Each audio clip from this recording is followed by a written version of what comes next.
Good evening, everyone, and welcome to the Township of Mapleton's council meeting for Tuesday, October the 14th. I call this meeting to order, and if you can, please rise for O Canada.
Any declaration of pecuniary interest? Confirmation of minutes. Moved by Councillor Woodham, second by Councillor Ottens. The minutes of the Township of Mapleton Council meeting held on September 23rd, 2025 be confirmed as circulating the agenda. Any questions? All in favor? It's carried.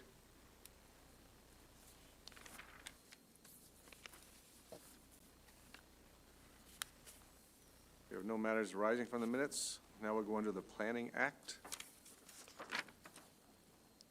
This is a public meeting under the Planning Act to hear comments from the public and agencies and give consideration to application ZBA 2025-08, proposed zoning bylaw amendment. Subject lands are located at 6428 Yatton Side Road. The purpose and effect is to amend the site-specific zoning on the lands to allow an expansion to an existing home industry. The owners would like to construct a 264.46 meter squared addition at the location where the existing outside storage is located. The new area is for the storage of material and finished products. The overall business will comprise approximately 1,308 meters squared of building space. Mr. Clerk, statutory requirements, please.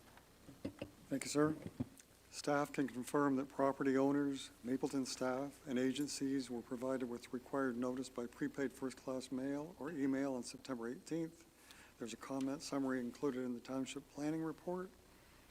Proper on-site postings completed September 19th. Source water comments, WFA comments, and GRCA comments are in the package.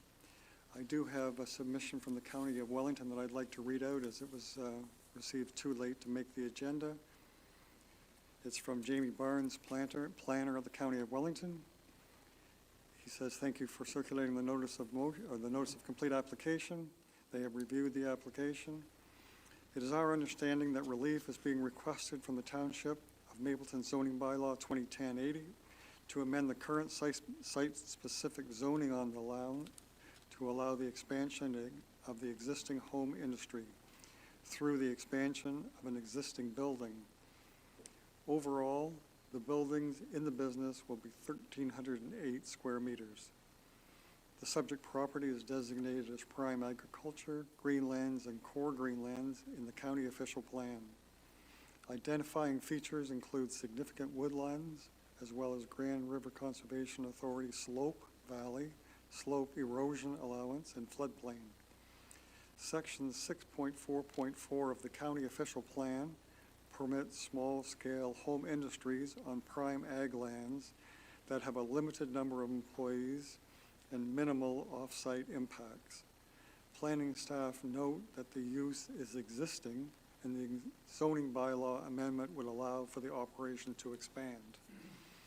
The township should consider the province's guidelines on permitted uses in Ontario's prime ag areas, which provide guidance on ag-related uses in making a decision on the application. Planning staff have no concerns with the proposed zoning bylaw amendment related to the county official plan. I trust that these comments will be of assistance to council. We would appreciate a copy of the notice of passing, amending bylaw, and affidavit documents for our files. Jamie Barnes, planner. Thank you. We'll now hear from Linda Redmond, the planner. Thank you, Mayor. So this is an expansion of an existing home industry. That home industry was given approval by council in 2022 when it was first established on the site. They are now back to, and there was no concerns at that time. They are now back to expand the building. They want to encompass the outside storage area. They want to put that inside of a building now. So they're asking for that expansion. As part of our analysis of a on-farm diversified use, one of the criteria is that they maintain a certain area of operation. So you can see on the mapping, the area that's highlighted in blue, that's their area of operation. And there's a formula that we use to establish how much of an area of operation they are permitted on their property, which is 2% of, cannot exceed more than 2% of the total lot area to a maximum of 1 hectare. So based on their area of their property, the area of operation is at its capacity. So they cannot enlarge it any further. That's as big as it can go. The building itself, they have a bit more room for expansion. They are still under their maximum size with what they're proposing.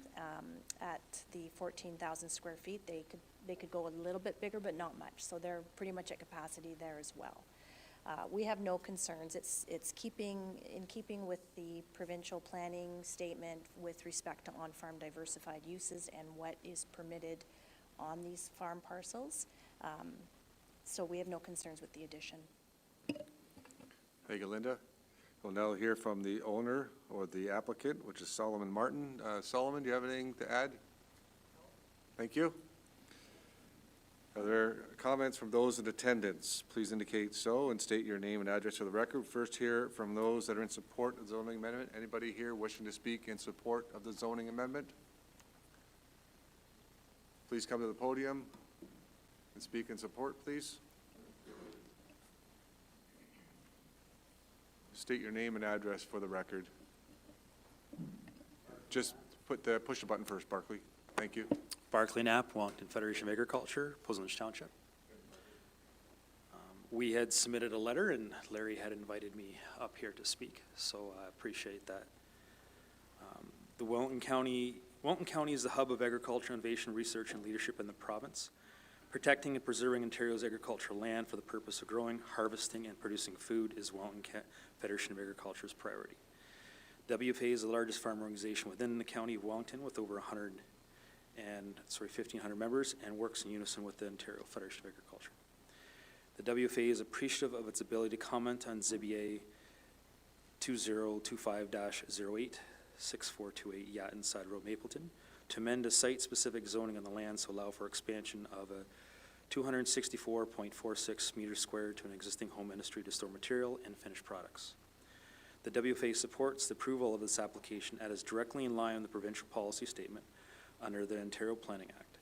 Sections 1.1.4 and 1.1.5 of the PPS states that it supports home industries and small-scale businesses in rural areas as long as they are appropriate in scale and compatible with the rural character.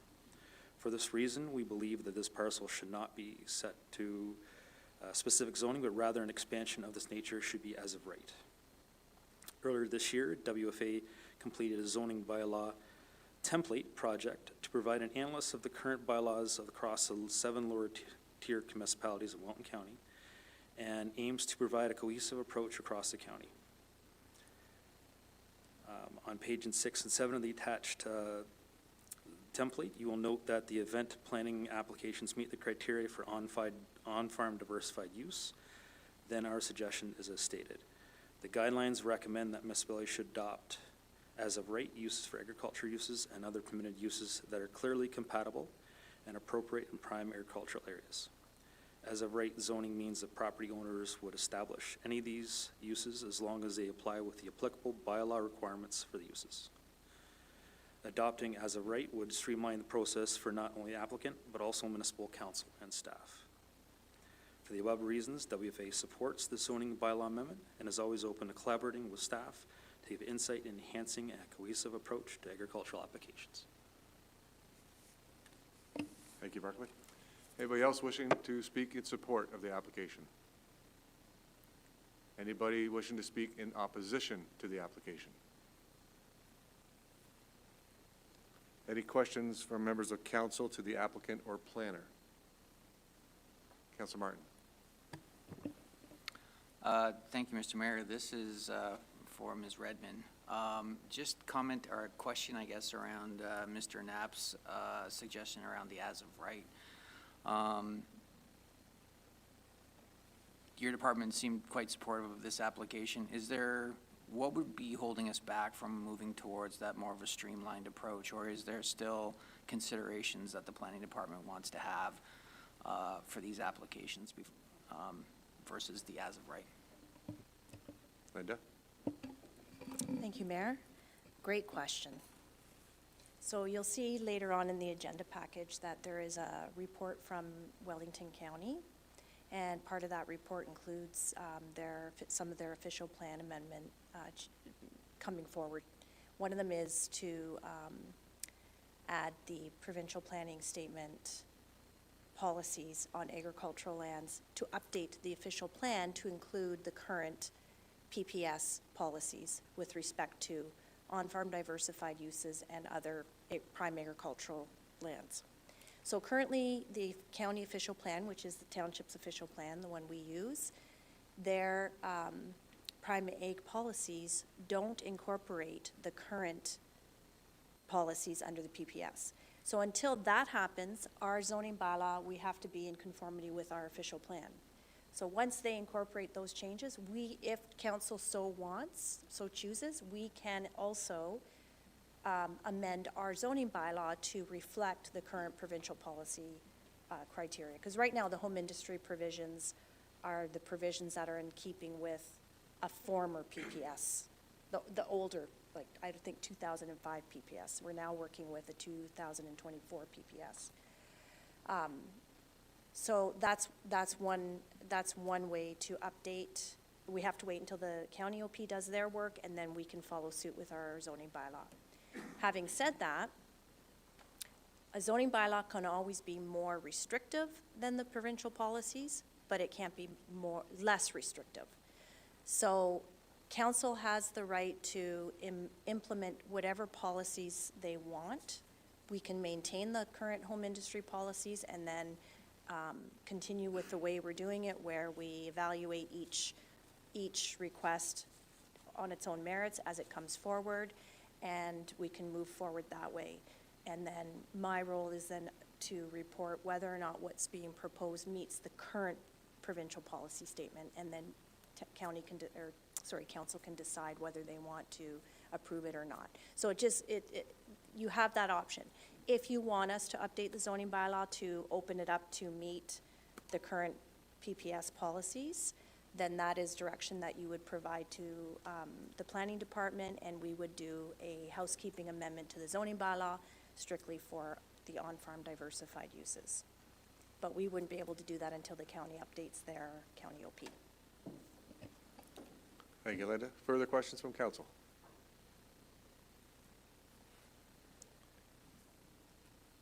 All interested persons please attending, please provide their full name and address to be recorded by the planning and administrative assistant.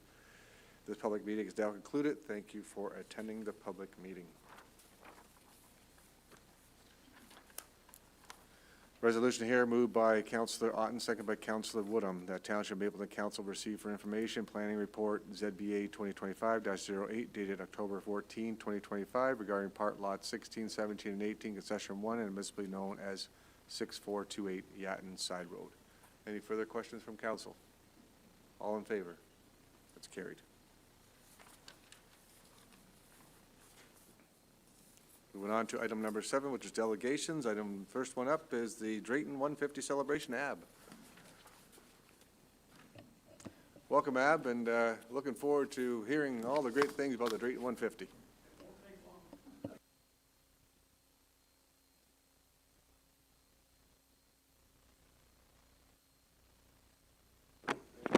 First of all, good evening. I guess it's almost been a year ago now that we were before you asking for your support. And basically what I'd like to do today is thank you for that support and just give you an update on basically what happened. We sent a PDF through, and I'm not sure if came through late, and there's quite a number of pages. And we tried to document this as much detail as we could.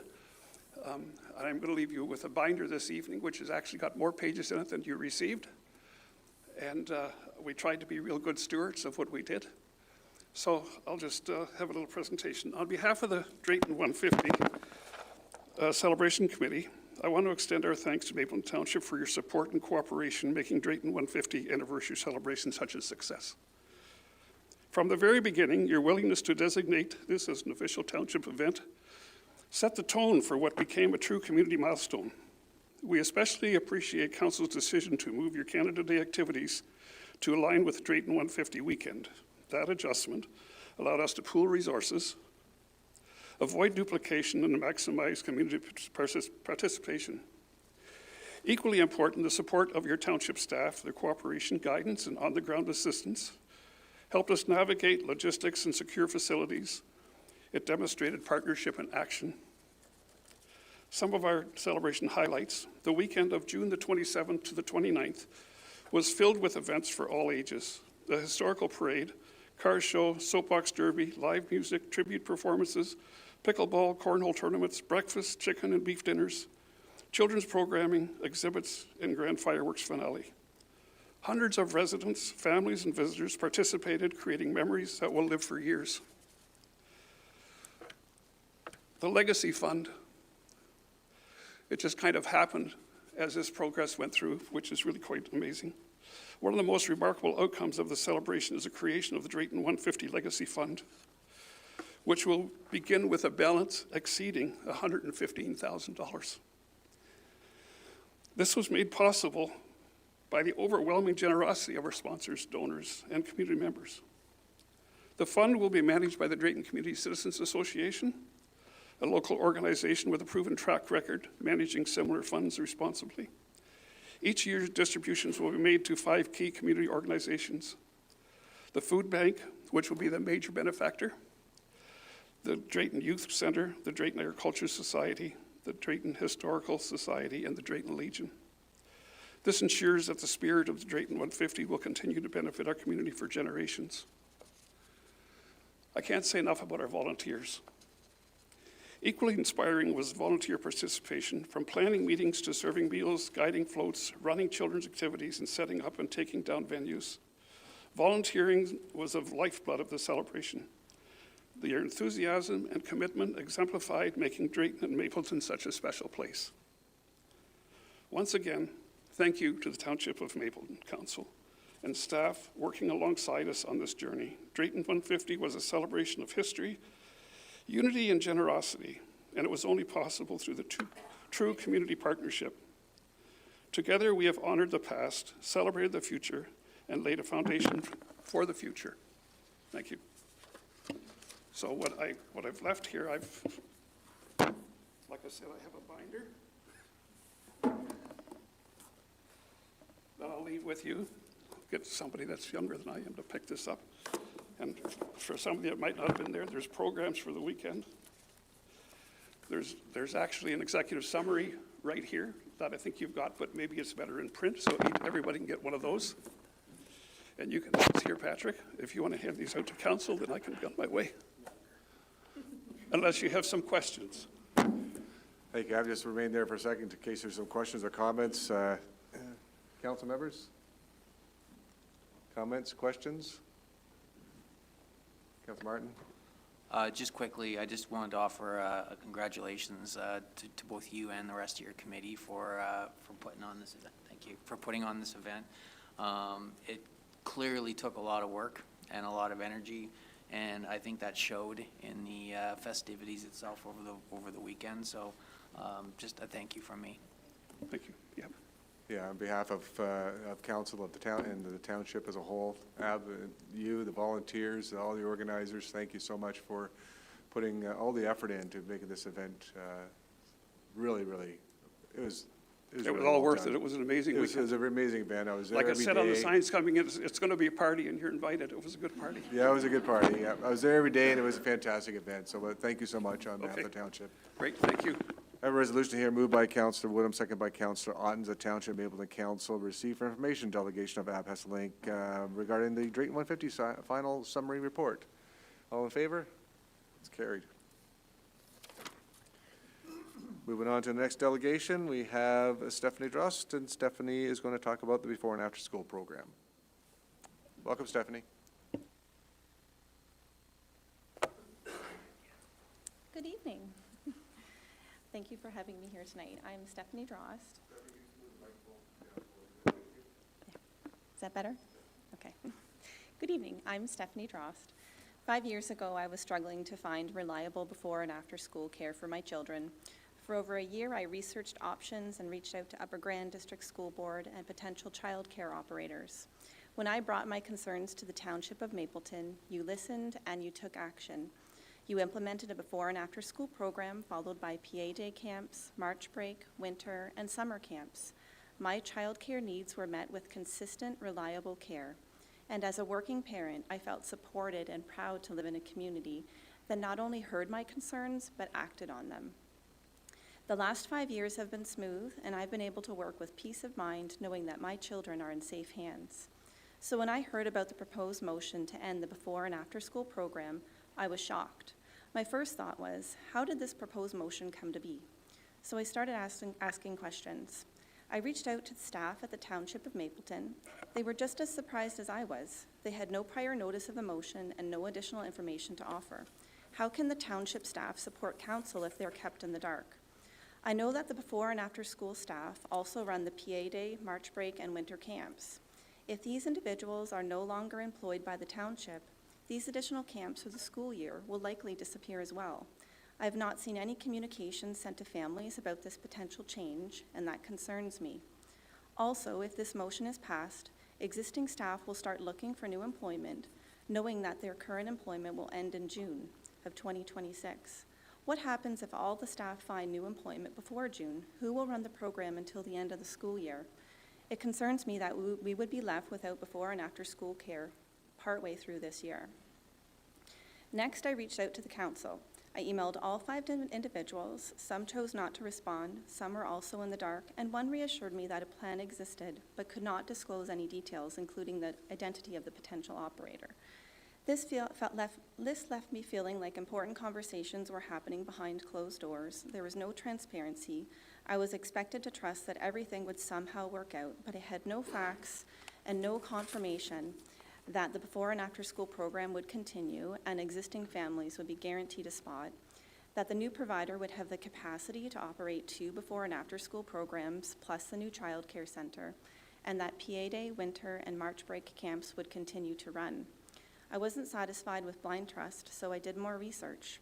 I continued to investigate who a potential operator could be and if they would have the capacity to run the new licensed child care center and 2 new before and after school programs.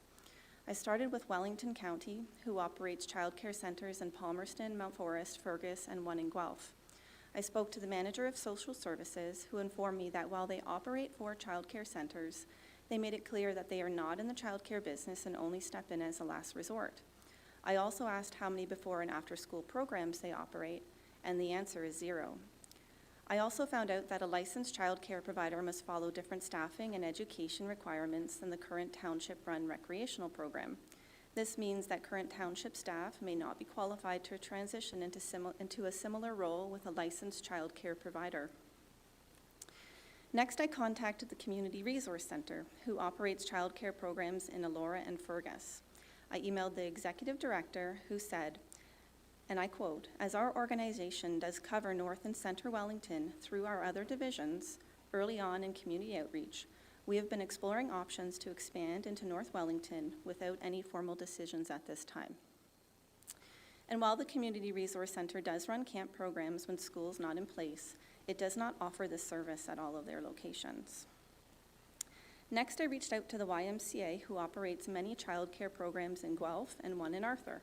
I emailed the Vice President of Childcare Operations at the YMCA, who confirmed, and I quote, "Once the RFP goes out, we will definitely take a look to see if we have the capacity for another center.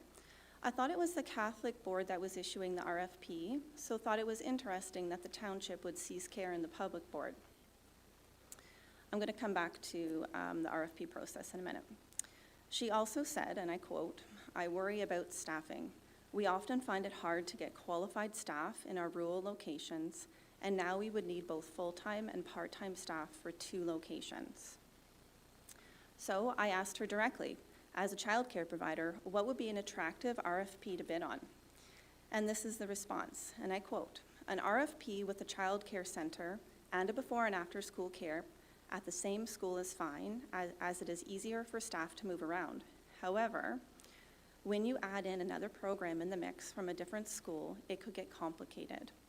I would think starting the one school first would be best, and then potentially taking over the second school once the center is up and running and has staffing in place." That's the end of the quote. So there you have it, directly from an operator. They don't want this either. It's risky for them to take on too much too soon, and they worry about staffing. Next, I spoke directly with the superintendent of the Catholic School Board and was told, 1, the new Catholic school in Drayton likely won't open by September of 2026. We all know that it's still a dirt pile. 2, the attached child care center will open before the school, but even that is not guaranteed for September. 3, the request for proposal for the child care center will go out in November, 1 month from now. And 4, the most important piece of information that I learned in my research, Wellington Catholic District School Board will issue their own RFP for the child care center and before and after school program at the Catholic school only. If this motion is passed, Upper Grand will need to issue their own RFP for a new provider to take over the before and after school program at the public school. Wellington Catholic District School Board and Upper Grand District School Board do not issue joint RFPs. Let that sink in. 2 separate RFPs could mean 2 separate operators, one for the Catholic school and one for the public school. An operator could bid on the program at the Catholic School Board and not the public school board. And a potential operator has already told me that they would prefer to get the licensed program up and running at the Catholic school first before expanding. That raises a real possibility that the public school will not have an operator bid on their RFP, and there will no longer be a before and after school program at the public school, leaving many families without childcare. This alone is reason enough not to proceed with this motion.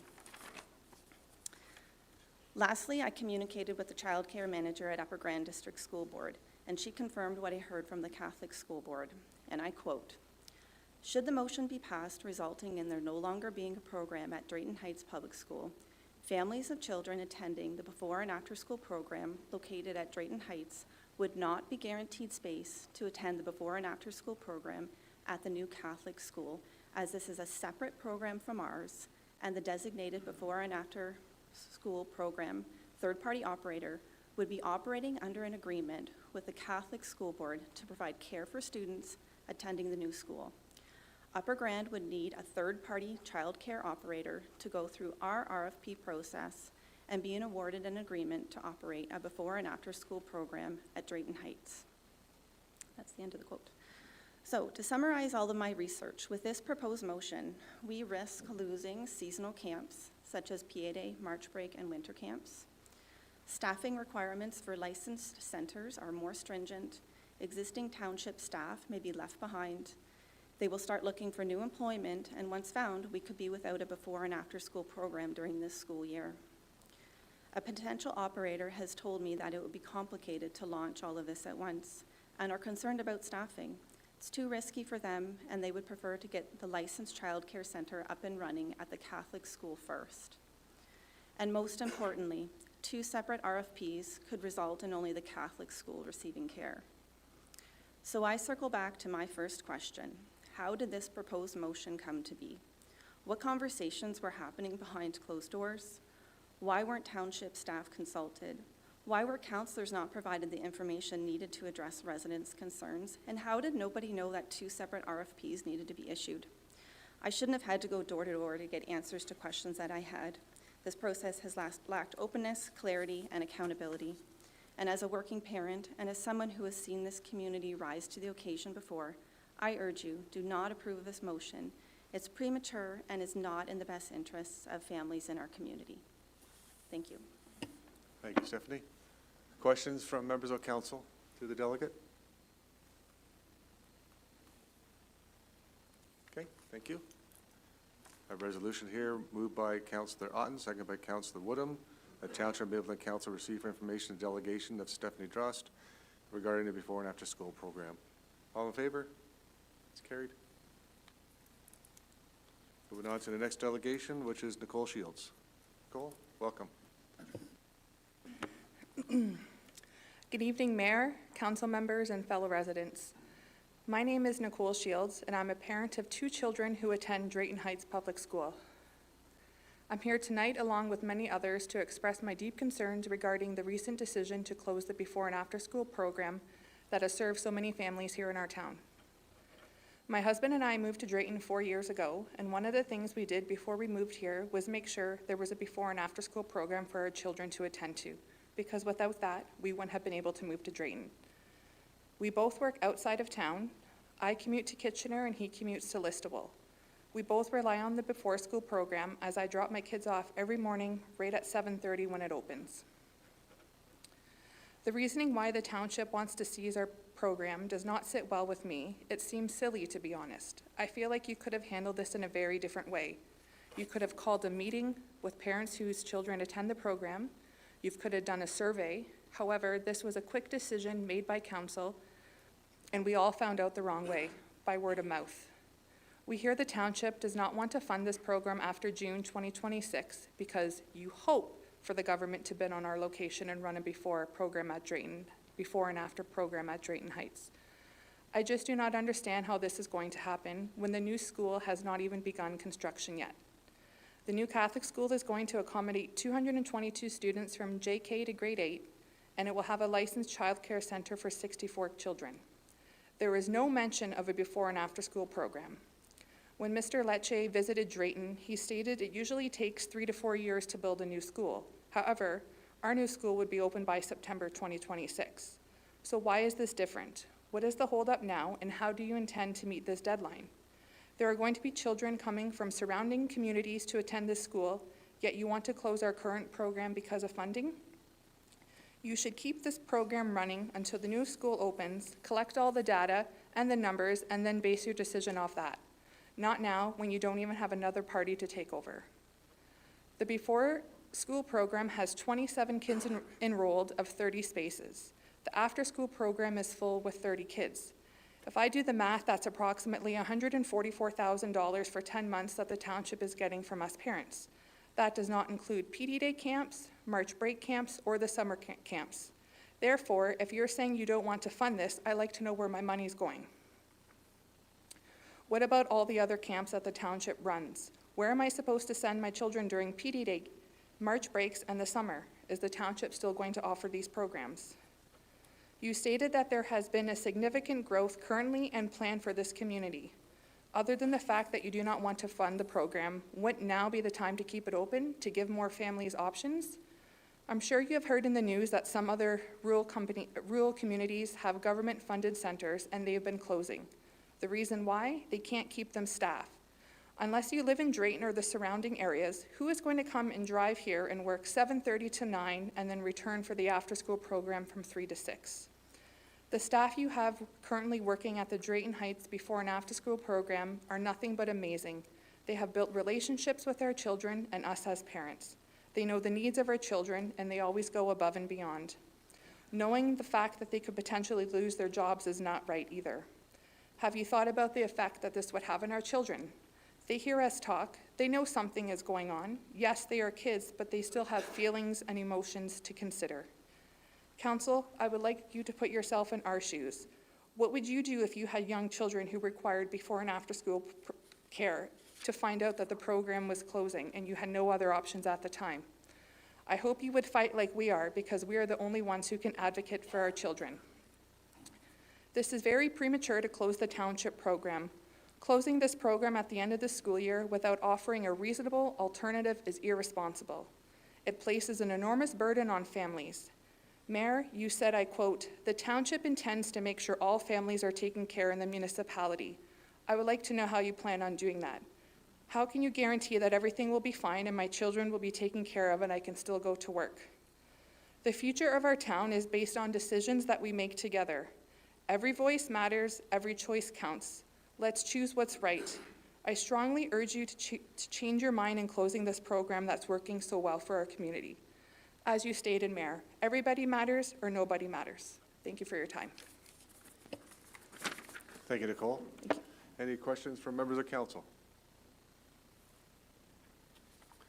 Resolution here moved by Councillor Woodham, seconded by Councillor Ottens, that Township Mapleton Council receive for information delegation to Nicole Shields regarding the before and after school program.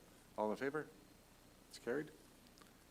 And the last on this one is Mr. Neil Driscoll. Neil, welcome.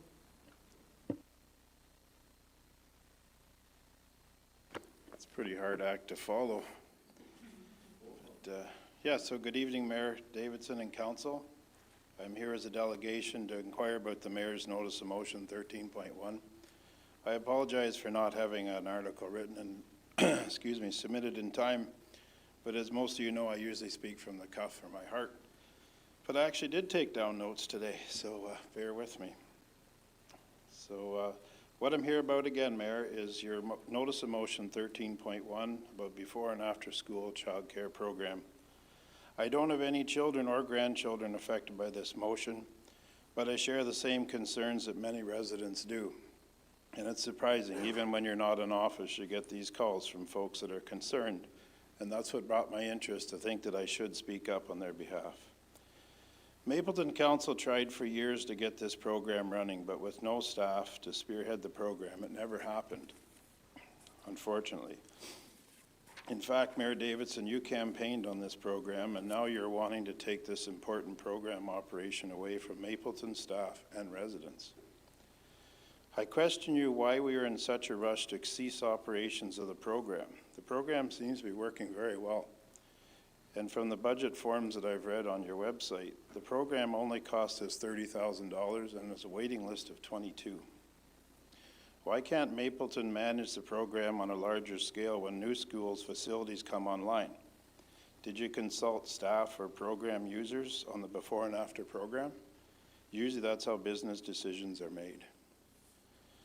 Let's ask the staff or our residents in Mapleton about the successes and shortfalls so we can make a real plan on this program going forward. This notice of motion will also impact other programs that the concerned mothers here have mentioned, but here I am with kids that don't even use these programs, but I see the benefit to them. It's brought people to our community. It's brought new life to our community, which we haven't had for years. And we're almost scaring away new residents by threatening that we won't have this program. So what are we going to do with our Mapleton projects, such as the PD Day camps, Christmas break camps, March break camps, and several other youth programs organized by our own Mapleton staff? My final comment is a big concern everyone has. When a bidding process to run a service like this happens, our residents usually lose, and we lose control of the programs and or local input that covers our needs. Just look at the mess the school boards are in currently with the bus consortiums versus using our local trusted proven family busing businesses that did exist in this municipality. It won't be about the program meeting residents' needs. It will be all about a private group making money. please consider your notice of motion. Thank you. Thank you, Neil. Any questions for the delegation? Thank you. Resolution moved by Councillor Otten, second by Councillor Woodham, that Township Mapleton Council receive for information a delegation of Neil Driscoll regarding the before and after school program. All in favor? It's carried. Next up is item 7.5, is delegation from County Councillor Earl Campbell.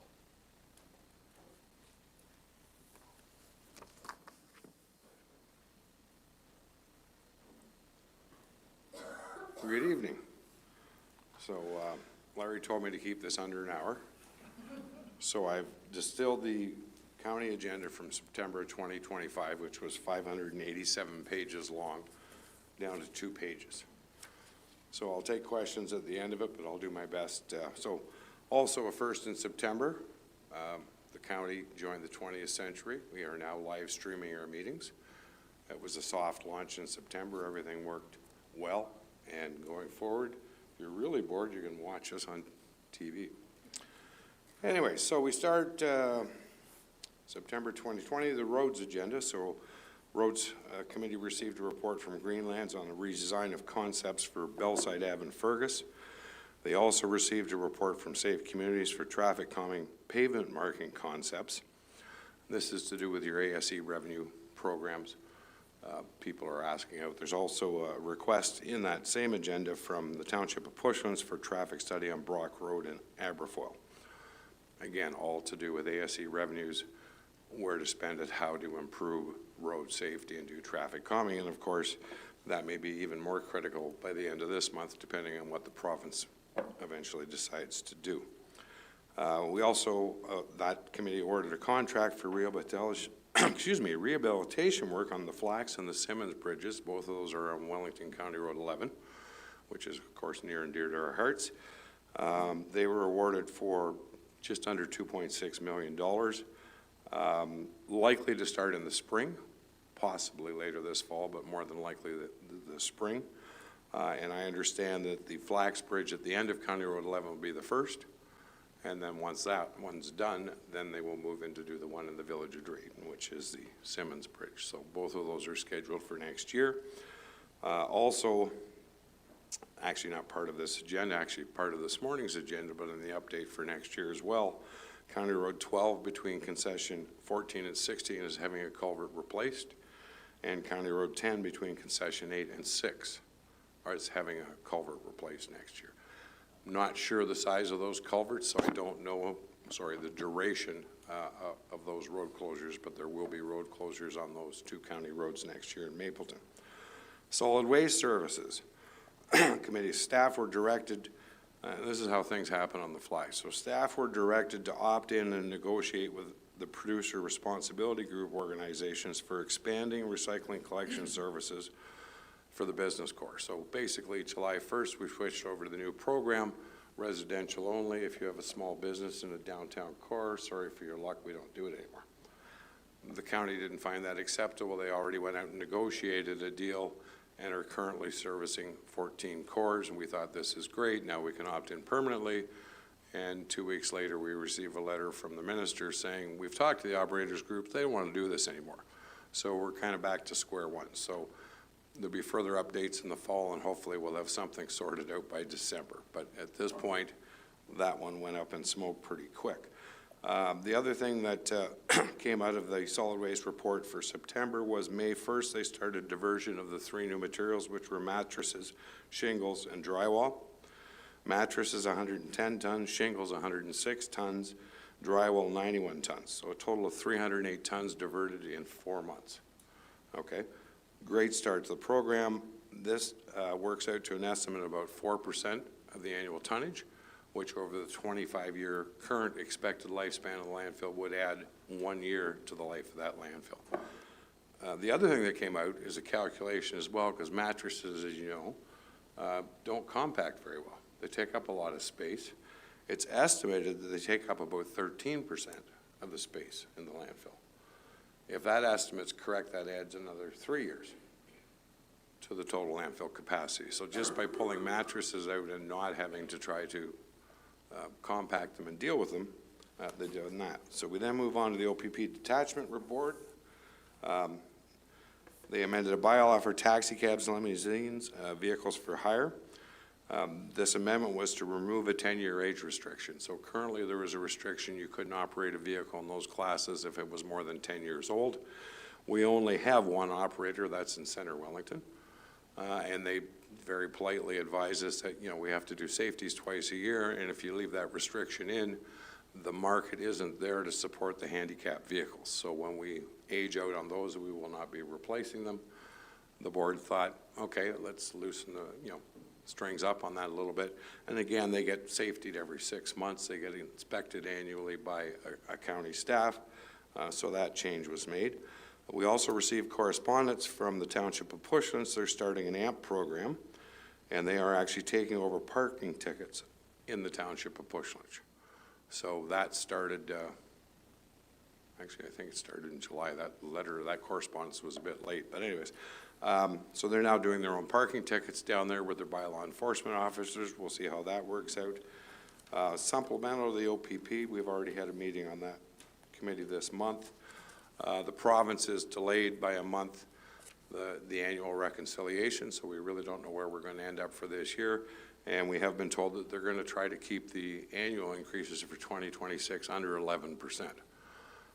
Weren't really happy to receive that news, but anyways, that's where we're heading with the OPP budget for next year. Joint Social Services and Land Ambulance. Within that, there's the 2024 annual report was received for information. It's a 31-page report, stats. Mostly relating to provincial targets. So they're dealing with, you know, the programs that they deal with. Used to be called EI, but anyway, what's it called now? Ontario Works. It wasn't coming to me. So anyway, so it's not a bad report to read. It's got some interesting information in it. There was also an interim budget adjustment for land ambulance that was approved. 1.3 million, 819 of that goes to the city of Guelph, 481 goes to the county. And that's relative to overtime wages for ambulance services. It's 2 years in a row that budget's got blown out of the water, and they've had to do an in-year ask for that. So that's going to put some pressure on next year's 2026 budget. Information Heritage and Seniors awarded a tender for 2 rooftop handling units at Wellington Terrace. Those are air handling units that's to try to keep the temperatures constant. So it's a fairly large building. Part of the provincial regs is we have to monitor the temperatures in each corridor, each section. We get variances, and then we get occurrence reports. So we've invested in that. County Museum, the original bell tower, if you've been by lately, is missing. It was falling apart, so they've removed it. They're rebuilding it to the original spec, and it will be reinstalled yet this fall. And to finish off with that group, the new Erin Library, which was supposed to be opened by September, has now been delayed till December. The old library in Erin was actually attached to the Erin District High School. That's already been closed. Everything has been packaged up and moved off. Planning and Land Division approved official plan amendment for the Elora BESS with Alpha Power. So BESS is Battery Energy Storage System. It's a rather large facility on the edge of Fergus. So why it's called the Elora facility, I have no idea, because it's right outside of Fergus. That first came to County Council in June. We basically requested that the definitions be brought back to just battery storage, because the one they used was the provincial one, which was pretty much wide open and would have allowed anything to do with energy. So that change has been made. That's been approved. It's going forward. The other one that came through was an OPA 131 dealing with rural area policies and growth. That's been approved to be circulated for comments. We had a delegation against that. And basically the nuts of that is they're moving 120 rural units from Erin to Pushlands. We're waiting to make sure that Erin's fully in approval of that, but basically they've got, what have they got, 7,000 houses, 8,000 houses going in there right now, Larry? So they're not too concerned about rural severance or their growth targets because they're already there. So they basically gave that allocation back to the county. The county said, who wants it? Pushlands put up their hand. So that's what that OPA is all about. So there's a public meeting coming forward on that. Economic development, a good one for you guys. The Business retention and expansion funding for 2026 has been increased to $35,000 per municipality, and that's been approved by County Council and is moving forward. The other thing in economic development, if you ever get bored, and it should have been, to my mind, this always should come to AFNHR, but I guess it's economic development. The 2025 credit review reports there. It's a great report if you want to see where you sit in the county. It covers wages, it covers growth, it covers anything you can think of. Businesses, it's all in there as to who's got what, who's improved in what, or decreased, like it just shows you the stats. So if you want to know how many businesses there are in Mapleton, it's in there.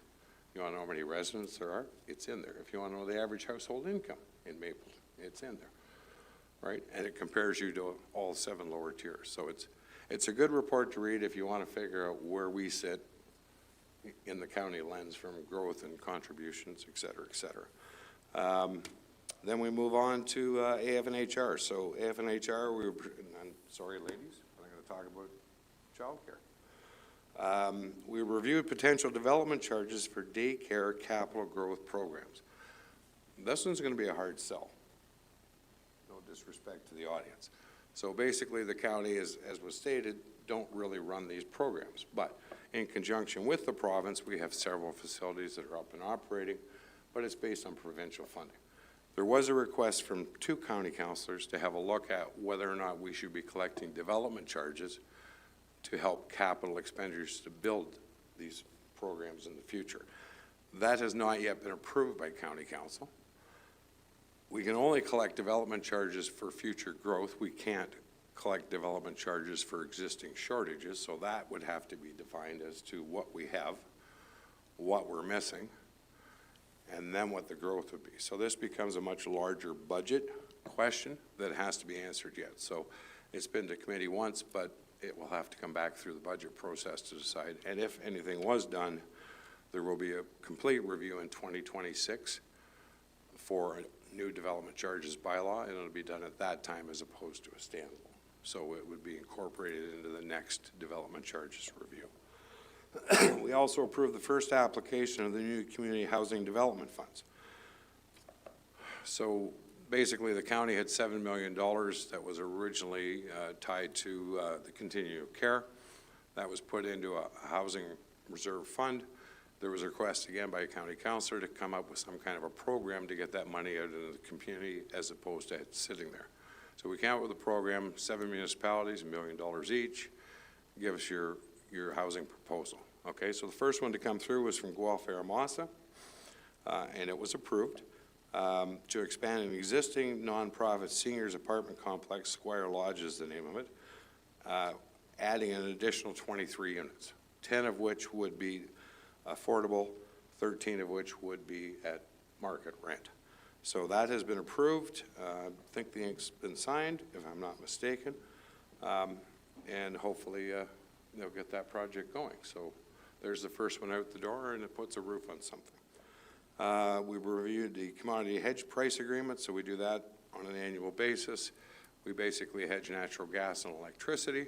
It works out fairly well for the county. It generally saves us money, but the intent of the program is more price stability than actual savings. But so far, it's been saving us money up till this past year. We then reviewed the cash holdings as July 31st, 2025, and we reviewed the supplemental assessment. Now that one's an interesting one. We budgeted $4 million. So supplemental assessment is we get these runs every month from MPAC. So as growth happens, as the building permits get closed, we get an MPAC report, say here's your new tax levels. So we had budgeted $4 million in growth this year. As of last month, we were at 94% of that, and we still had 2 runs to come. And the last run of the year is where they pick up most of the commercial industrial, so it's usually the most significant run. So we're definitely going to end up ahead of budget, which will work well for next year because it'll take some of the pressure off for whatever growth increase we want to do. The other thing we had to deal with was accounting standards. So this goes back to ASE. So historically for fines, we've always recorded the money when we received it. Province came out with a new set of accounting standards. Now we have to record it when we bill it. We have to set up an allowance for doubtful accounts, and we have to set up a receivables. So we've now had to change our accounting practices, not just for ASE, but we have parking fines and we have false alarm fines, the two that I can think of. So anyways, with that, I thank you for the opportunity to speak to you. So any questions, I'd be happy to do my best to answer them. Questions from council? Councilor Ottens? Thank you. Through you, Mayor Davidson. Yeah, that's a lot of information. In the future, it would be nice to have that written so we could reference it as you're talking, and then maybe have links to these reports that you mentioned, like that ActDev one specifically. But a question I had, going way back to the landfill, the mattresses, shingles, and drywall are diverted from the landfill, which is great. Where is it diverted to? Okay, there is a company just outside of London that is receiving the drywall and the asphalt shingles. There's a third company, and I can't tell you who it is, but is actually coming in and grinding the mattresses and then taking the separated material off-site. So one is being processed on-site, the other two are being removed right out of the municipality. I think it's Tri-Recycling if memory serves, but don't quote me on that. But it's a contractor just outside of London that's receiving those two materials. Further questions? Councilor Reid? Through you, Mayor, I just wanted more of a comment and a question than a question. Thank you for the report, but also I did watch the live council, and it was great from a council perspective at the lower tier to see what's going on while it's happening. So I appreciate that. Thank you. Okay. Anything further? Thank you, Earl. So just before I leave back to Marlene's reports, I can certainly get this to you in advance. Links may be a little bit difficult, but I can talk to Larry about that. So I can provide a link. you can provide the links? I can get the link. All right, perfect. All right. Thank you. A resolution here moved by Councilor Woodham, second by Councilor Ottens, the Township Mapleton Council receive for information a delegation of Earl Campbell regarding a quarterly update from Wellington County Council. Anything further from council? All in favor? That's carried. No minutes from committee, so we'll move on to item number 9.1, which is the Building Department September 2025 month-end Building Department report. Mike Walsh.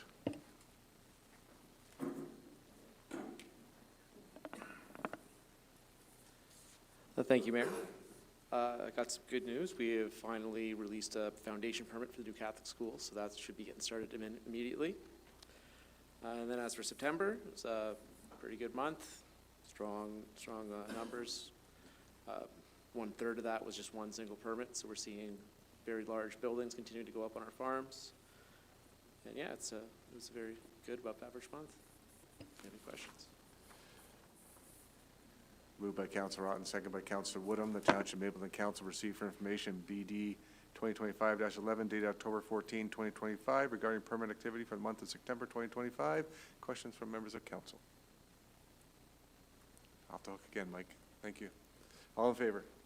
It's carried. 9.21 is the 2026 budget and multi-year forecast. Mr. Patrick Kelly.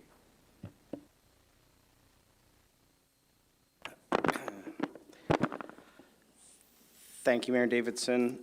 It's a pleasure to see so many people out here engaged in the 2026 budget process. I appreciate that, folks.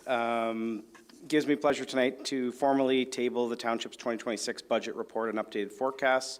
So for those who are new to the budget process, the purpose of tonight's meeting is to table the budget in front of council and the community. We'll provide some additional context to council, staff, and community members. And then a week from today, we'll have a council workshop in this same place where we'll dive into some more of the granular items, provide clarity. To be clear, that workshop isn't for direction from council, just more to give additional information. And then on November the 3rd, staff and council will be hosting a public input session at the PMD Arena to solicit input from the broader community. So if you're not a hunter out for the start of hunting season on November 3rd, we'd love to see you out there that night. Next slide, please. Starting with some background information, we'll touch on the budget schedule for this year's budget, followed by a quick Budget 101. And then finally, we'll review some guiding principles that we deployed within the budget. You can go 2 slides ahead, please, Maggie. So to our budget timeline, getting to today, we did receive overview and direction from council back on September the 9th. Since that time, we've been in this room and the meeting room over there, digging in through departmental meetings, putting the budget together. We did have the fees and charges bylaw presented to council on September 23rd. It'll be formally approved this evening. Senior management had a final review of the draft budget over the past week and a bit, and then tonight we're here to table the budget. On November the 10th, I touched on the other two. November the 10th, we bring kind of an updated version of the budget after we had the workshop and had the public input session. And ultimately, we're seeking council approval of the budget on November the 25th. With that in place, Mapleton will again have the opportunity to get to market well ahead of most municipalities on our bids and tenders, which has been a successful approach in the past. Next slide. So essentially, a budget is a plan that's based on a series of estimates of revenues and resources that are required for us to achieve an outcome. So in municipalities, our outcome is meeting the desired service levels of the community and aligning with our strategic plan. We put together a series of estimates to make that happen. Future years are forecasts, which have a number of assumptions. Those are based on some economic indicators to project our future requirements. So the budget process starts with our base budget, which is essentially the 2025 budget. From that, we factor in inflationary factors, any service level changes or one-time items to arrive at our 2026 budget. And the entire process is governed by a series of pieces of legislation which are outlined on that slide. This slide you've seen many times, and as I promised the first time, you're going to see it every time. So it's in everybody's mind that stable services, low taxes, and low density do not exist all at once. Something has to happen either with taxes, with density, or with services to balance a budget. So that's the challenge put in front of you as council and us as staff to bring something that does that. Next slide touches further on the challenge, which is that we need to not just bring forward expenses, but also rationalize those expenses that are needed to meet service levels and meet our strategic objectives. We want to maximize the use of sustainable non-tax revenue streams, so anywhere possible to offset our reliance on property taxes, we're going to pursue those opportunities, and ultimately want to achieve a reasonable property tax levy that can maintain our operations while ensuring growth, prosperity, and future community investment. We established in 2025 a set of guiding principles that are put in front of staff and council as we put together a budget. I won't repeat all of them, but the key ones on here obviously are being fiscally responsible, engaging with the public, and openness and transparency. So you'll see that we are pretty open and forward with what's in the budget. It's very detailed, a long document for everyone to review. We use these guiding principles throughout all of the decision-making, but effective budgeting overall needs to balance political inputs with administrative inputs while meeting the responsibility to report and account for all the services that we use to, that require the use of municipal resources. The township follows a long-term financial planning strategy. This focuses on 3 key pillars. One is increasing our financial flexibility, maintaining financial sustainability, and mitigating against financial vulnerability. So you'll see throughout the statistics we provide and what we do within the budget, we keep a key eye on those core principles. And that's kind of the first overview. We can go to the second part, Maggie, for additional context, and then the next slide, I guess, helps. So this is a good one that who does what, and I'm glad that Earl's here tonight. Too bad we don't have people from the province and MPAC, but it's clear. I always like to make it clear with everyone, especially with the community members, that council more or less decide one key number, and that's the property tax levy for Mapleton Township. Your tax bill as citizens is based upon a number of other inputs. So the province is responsible for tax law and assessment law. They also set the property tax requirement for the school systems, the education tax rate, sorry. MPAC determines all assessments across the province. So nobody here decides the value of your property, the assessed value of your property. That's done by an independent third party, MPAC.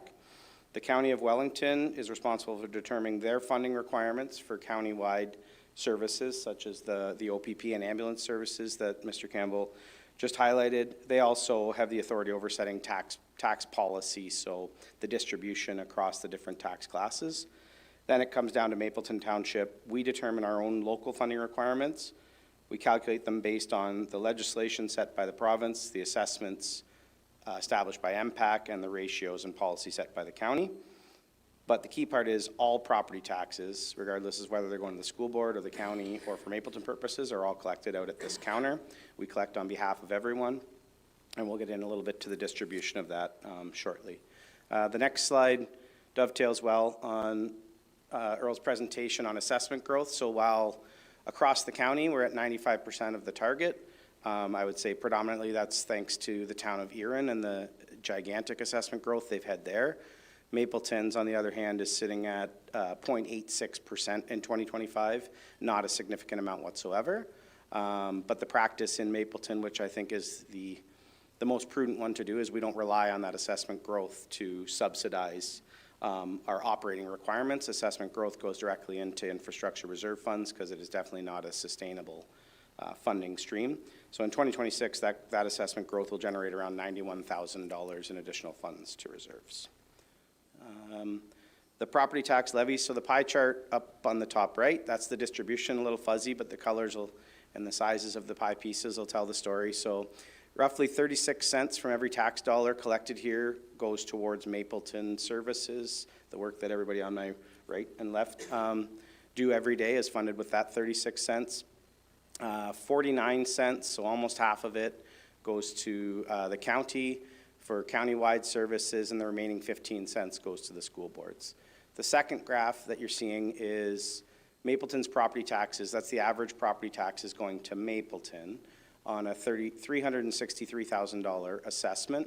So a lot of people will look at this and say, no, my taxes are way more than $2,000 a year. And I say, yeah, that's correct, but this is the portion that we collect for Mapleton. That's the only thing that you as council and us as staff look after. Everything else on your tax bill is going to the county and the school board. So what this graph is showing, the blue and the orange is if over the last 10 years, council and staff had just stuck to an inflationary increase, that would have been the trend line. The blue is what has actually happened with levy increases. So the point of this is that over the past 10 years, I'll look to Councillor Martin when I say this, over the past 10 years, excluding assessment growth, the township's average levy increase has been 1.58%. This in turn resulted in a funding gap. If we would have stuck with inflation here, there'd be about $165 additional from each property, average property, and $548,000. So that's the foregone revenue by not just sticking to inflation. Next slide, please, Maggie. This is context for council. Essentially, every quarter or 25 basis points, the adjustment and the impact. So for 1%, we would raise an extra $106,000, and it would cost the average resident $19.12. And then all the way down to 0.25% gets us about $26,500 and costs just under $5 more for the average resident. These are the financial indicators we had talked about that align with our pillars of vulnerability, sustainability, and flexibility. So as you can see here, this is based on the indicators that we receive from the province and how we rank up across the rest of the province. So taxes receivable as a percentage of taxes levied. On average, Mapleton is very low risk, so 6.6% of all the taxes that we levy, and again, sound like a broken record, that's the taxes for the county, Mapleton, and the school boards. Of all the taxes that we levy, at the end of the year, 6.6% remain outstanding. Across the province, that's usually around 8%. Reserves, we do have a strong reserve framework and policy that we're looking to strengthen even more this year. But from a sustainability perspective, we carry 122.4% of our regular expenditures, whereas the majority of the province, or the average of the province, sorry, is under 85%. I guess I can just touch on the moderate risk is to do with debt servicing as a percentage of revenues.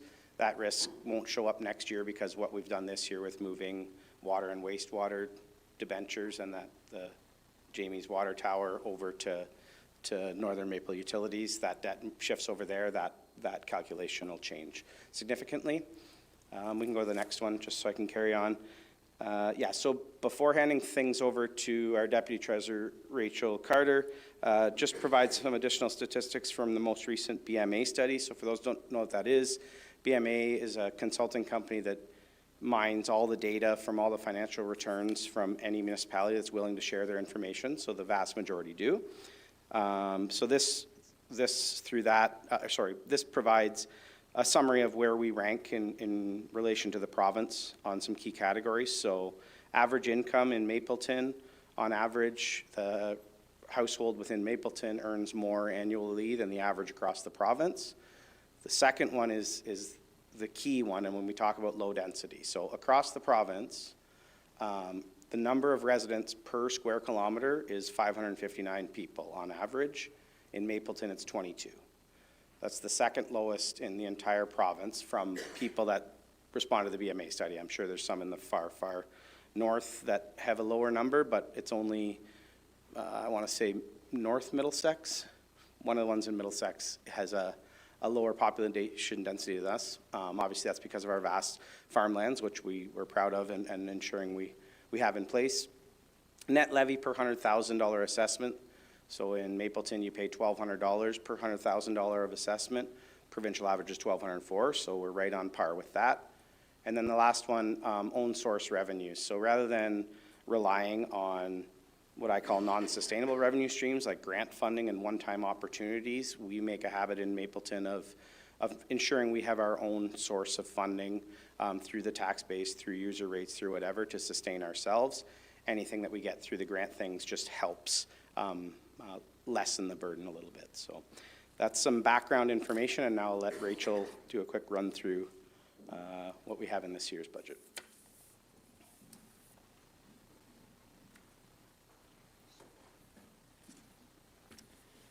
Thanks, Patrick. So I'm going to take you through a brief overview of the budget and its components.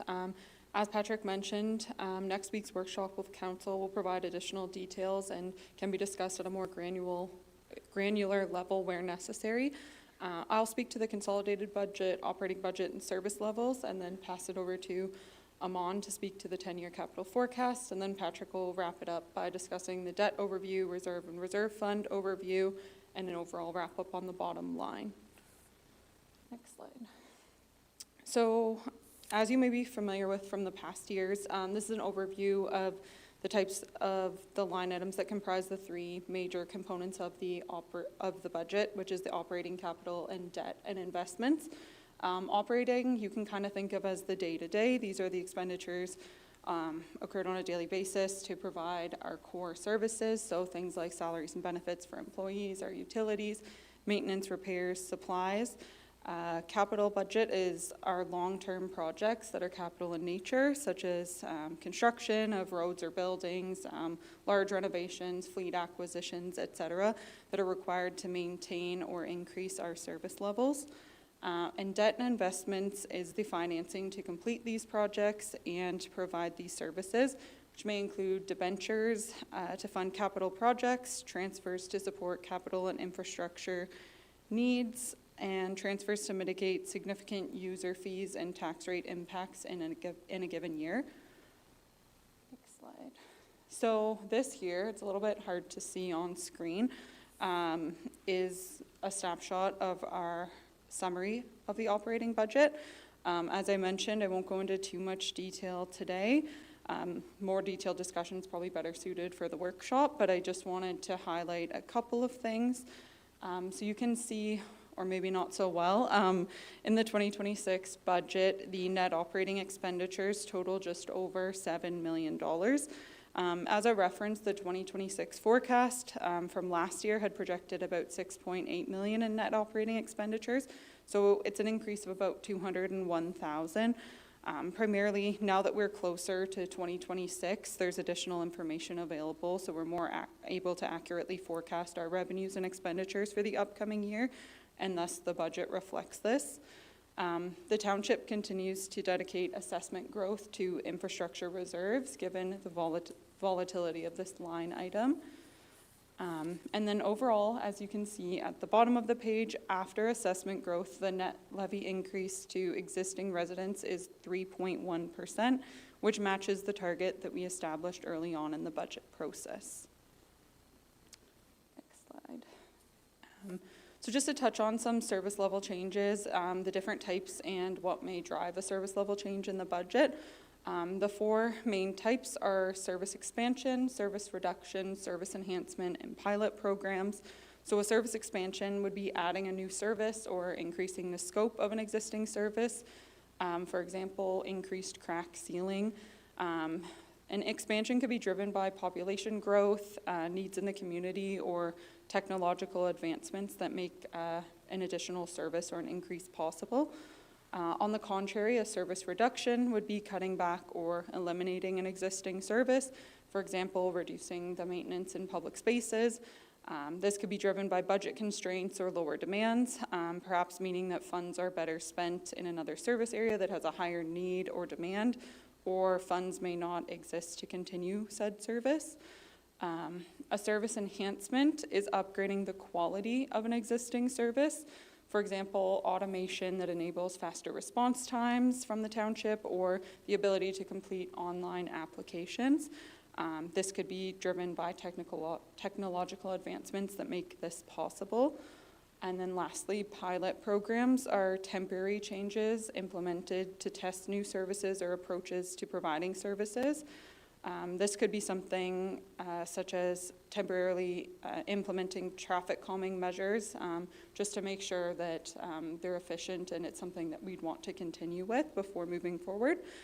This could be driven by population growth, community needs, or technological advancements. Next slide, please. I just wanted to touch on some service levels and staffing. So with regards to staffing in our 2026 budget, there are no additional service levels from a staffing perspective to deliver Mapleton's core services. We take a strategic approach to workforce management by employing a lean staffing model, which maximizes our efficiency, productivity, and quality. And as such, additional staffing is only proposed and considered in a scenario where it's required to meet the community service level demands. And as shown in the graph on the left, the majority of township employees are full-time, which is followed closely by seasonal employees, and then committee members, which represents our Economic Development Committee, Parks and Rec Committee, and our Committee of Adjustment, followed then by part-time staff, and then the mayor and council. And then the graph on the right demonstrates the distribution of the full-time staff between the service areas, with administration and transportation, the orange and the blue, taking the majority, followed by the parks and recreation and building, and then the remaining service areas have only 1 to 2 full-time or full-time equivalent employees, which speaks to the lean staffing model.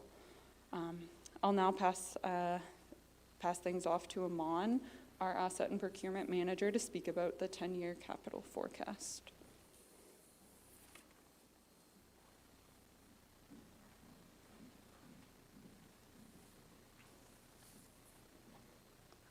Thanks, Rachel.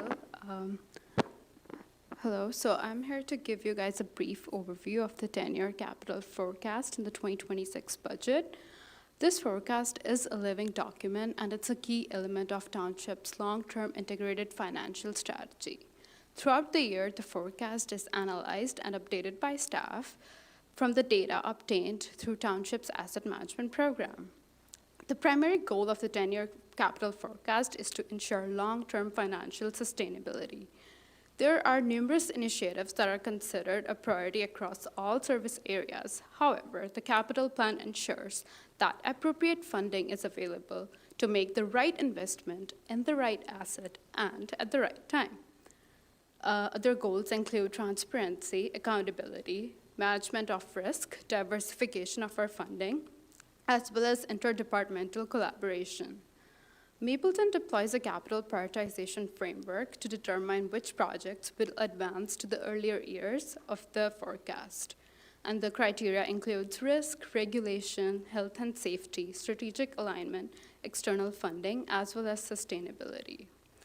In our effort to be more transparent and simplify the understanding of changes in the capital forecast, staff have actually prepared a color coding methodology that's used in this budget, where black lines indicates no change, red means the new additions to the forecast, green indicates updated costing information, blue project lines have changed timing of the project, and purple indicates multiple changes, that's cost/timing. Next slide, please. So this slide provides a high-level overview of our 10-year capital forecast from 2026 to 2035. The bar chart on the left shows the total capital expenditures that are planned each year. Overall, the forecast is fairly consistent across the 10-year period, averaging $6 to $6.5 million annually. The notable spikes, however, are in year 2026, 2028, and 2029. The 2026 increase is driven by two major projects, which is the long-awaited BMD Arena ice rink and refrigeration system upgrades, as well as the Bridge MB002 replacement. The 2028 and 2029 increases are actually due to the provision for BMD facility rehab, which is contingent on us receiving the GICB funding. The pie chart on our right indicates the capital program distribution across the service areas, which is expected. Core infrastructure is the biggest chunk. That includes our roads, bridges, storm, street lighting, etc., but not water and wastewater as of this year. The second significant portion is through to parks and facilities, followed by fire services, fleet machinery, and the smaller allocation to any administration studies and cemetery projects. Now that we have looked at where the investments are planned, we'll take a look at how they'll be funded. The 10-year capital forecast has an average annual funding requirement of just over $8 million. The bar chart breaks down the funding sources, which includes external grant funding, the development charges, reserve funds, and any debentures. To meet the capital funding requirements over the next 10 years, the township must continue to allocate tax levy funding to infrastructure reserve funds. From 2026 to 2035, about $3.5 million per year is expected to come from these reserves to support the capital projects, and this is based on continued external funding and development charges. Like many municipalities across Canada, Mapleton is working to close the gap between available funding and long-term requirements. In 2026, the budget includes approximately $3.2 million to infrastructure reserve funds, and this remains short of the annual funding requirement and continues to fall short throughout the forecast period to 2029. And I'll hand it over to Patrick now. Thanks so much, Aman, and I think everybody's still awake, which is fantastic. This is one of the better budget presentations I've had in a while, so thank you. We'll just move on to the debt requirements. So we had two debentures mature within fiscal 2025 that reduced our debt servicing costs by approximately $140,000. So entering the new fiscal year, there would be two levy-funded debentures outstanding, one for the medical center purchase or land purchase and one associated with roads and bridges infrastructure investments. So debt servicing requirements within this budget are just under $500,000. Go to the next slide. This is the longer-term forecast of debt servicing. So you'll see, while we have 1 year where it's come down a bit, it's going to head back to around the $700,000 level starting in 2027.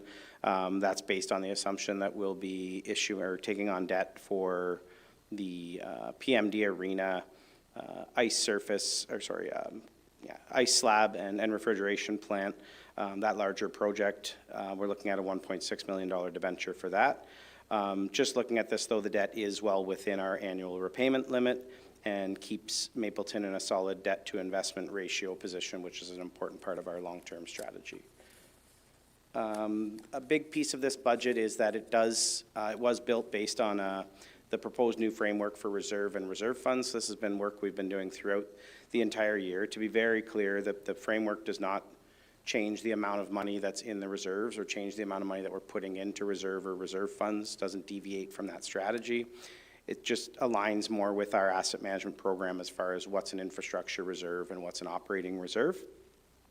Also subdivides that capital reserve, which used to just be one significant number, into the actual categories that it appropriately belongs to.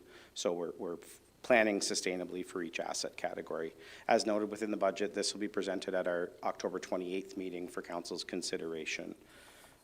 So with that, assuming that framework, next slide, Maggie. So the consolidated infrastructure reserves, which are our existing capital reserve, under the new framework, the consolidation of these reserves remains relatively steady over the 10-year horizon, averaging around $12 million. The budget book goes a little more granular than this graphic. It goes into continuity schedules for each of the individual reserves that'll be under the new framework. The next slide just talks about the operating reserves. So these are ones that aren't for infrastructure. They're for mitigating against shifts in operating budget lines in various areas. So this is the consolidated value of all of our operating reserves. The aggregate value of $2.5 million in 2026 gradually increases to around $3.25 million at the end of the forecast period. And then the next slide is obligatory reserve funds. So these are reserve funds that are in place from a legislative perspective. So DC's Building Department Reserve Funds, Cash in Lieu, and Canada Community Building Fund. Once again, the budget book will outline the continuity of each of these obligatory reserve funds. Key piece to watch in that is our development charges reserve funds. If growth and development is moving at the pace that it is right now, it will require debt financing through DCs by 2028, 2029 timeframe. So if the growth gets going and the DCs start coming in, we can avoid that debt requirement. And then we'll just get to the bottom line. So thank you again, everyone, for listening along. So the next slide. Essentially, this is the key piece to take away. So as mentioned by Rachel, our budget includes just over $7 million in operating expenses, continued growth in transfers to infrastructure reserves, as I just outlined, at 3.48, slight drop in debt servicing requirements, bringing the net levy requirement to just over $11 million. But with the assessment growth, we hit a levy adjustment of 3.1%. That brings the increase annually to the average property owner to $59, going from $19.12 to $19.71. And for each $100,000 of assessment, that translates to $16 for every $100,000 of assessment. So final slide, just as shown here, building a strong and I think defensible budget doesn't happen without a team. So I do want to extend my personal thanks to both Rachel and Amon for doing a significant amount of work over the past several months to get us to this point. Also to my peers over here on the leadership team for your engagement and input into the budget process. We couldn't build a budget without your insights and knowledge of each of your service areas. And finally, obviously, thanks to our CAO and to you as council for your continued support. Next week, we will have a more in-depth discussion, and following that, I hope to see yourselves and everybody here out at our public information session on November the 3rd. So thanks for your time and attention. Thank you, Patrick. And Amon and Rachel. Thank you all. I have the resolution here moved by Councilor Reid, second by Councilor Martin, that report FIN 2025-28 regarding the tabling of the 2026 budget and multi-year forecast be received for information. All in favor? It's carried. Thank you.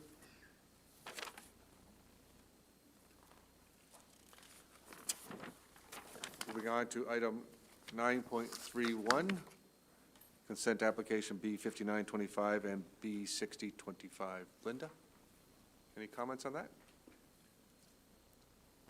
Thank you, Mayor. It looks like a land swap. There's no explanation in the application why. I think it's obvious maybe by the aerial mapping why, so I have no concerns with it. Thank you.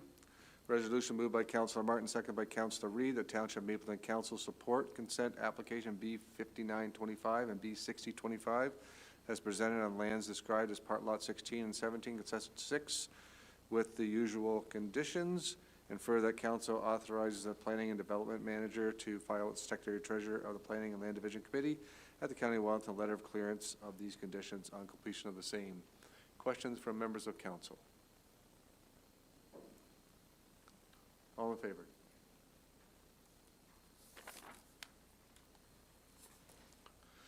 Moving on to item 9.41, which is bridge reconstruction alternatives. Mr. Jamie Morgan. Thank you, Mayor Davidson and council.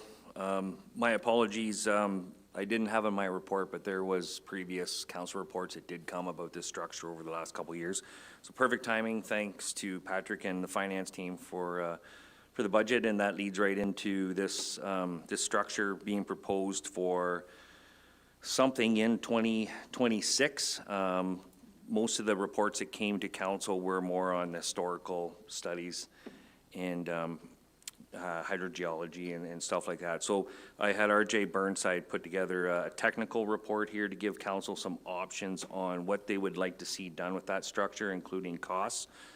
Some of them are right from do nothing would be an option one. This is similar to an EA process that we would go through. Option two is to close the structure and completely remove the bridge, which that would close that portion of the road. Doing nothing would just be to monitor, sorry, go back to just to monitor it and do a load limit report, which is about $20,000 to do that, and then monitor it till its end of life, which is probably about 3 years max we get out of that. And it's about a 13 ton load limit on that structure right now. So it's very, very narrow and it is falling apart. Number three is to rehabilitate the substructure and replace the superstructure, the top part.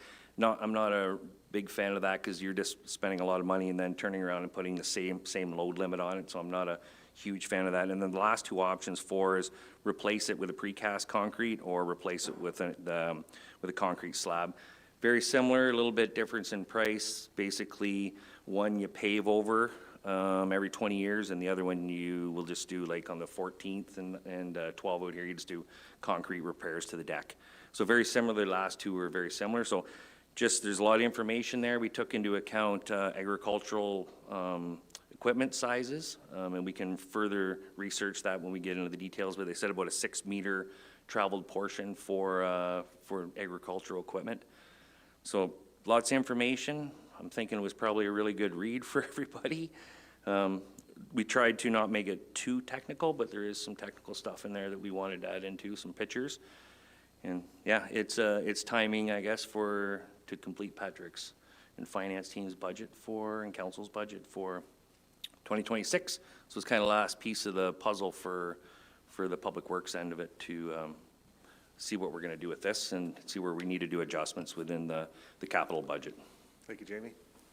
Resolution I have here is moved by Councillor Reed, seconded by Councillor Martin. The Township Mapleton Council received for information Public Works Report, PW 2025-14, dated October 14, 2025, regarding structure MB002 reconstruction alternatives, and that council, having evaluated the 5 proposed alternative solutions presented, choose the option as preferred strategy for 2026 capital budget.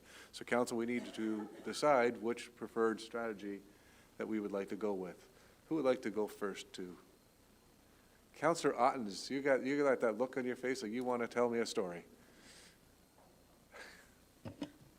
Thank you, Mayor Davidson.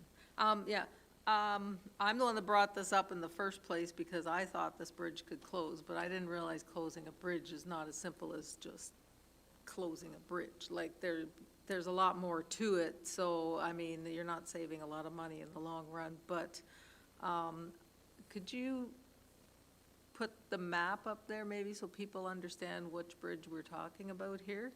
There it is.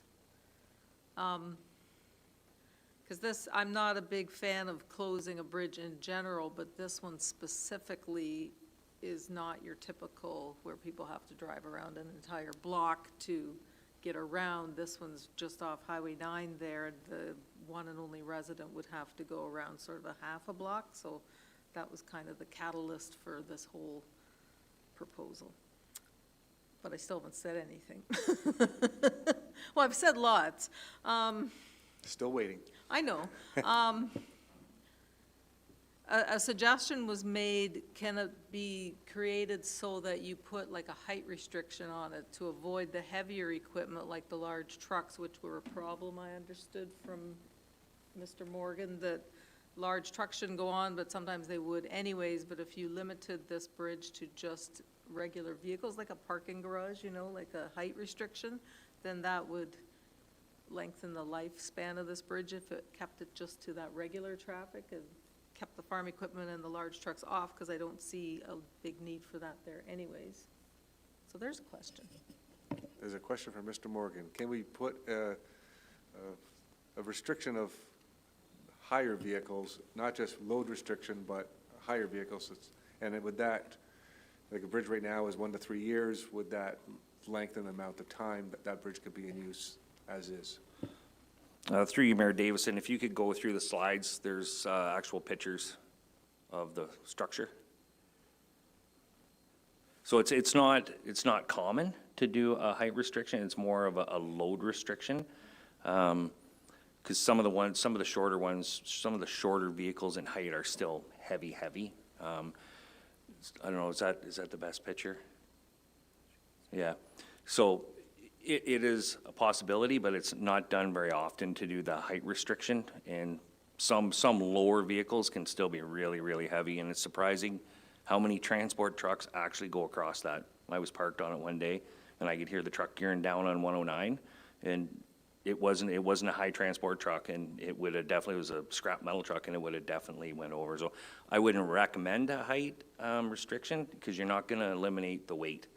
And understanding that some heavy equipment still goes across that bridge. Yeah. Just a recommendation, not a height. It's strictly as load related. Thank you. Anything further? Okay, Councilor Woodham. Thank you, through you, Mayor Davidson. Just a question to Jamie, then Public Works. When I was reading through it, great, excellent report. Option 4 would be what I'm leaning towards.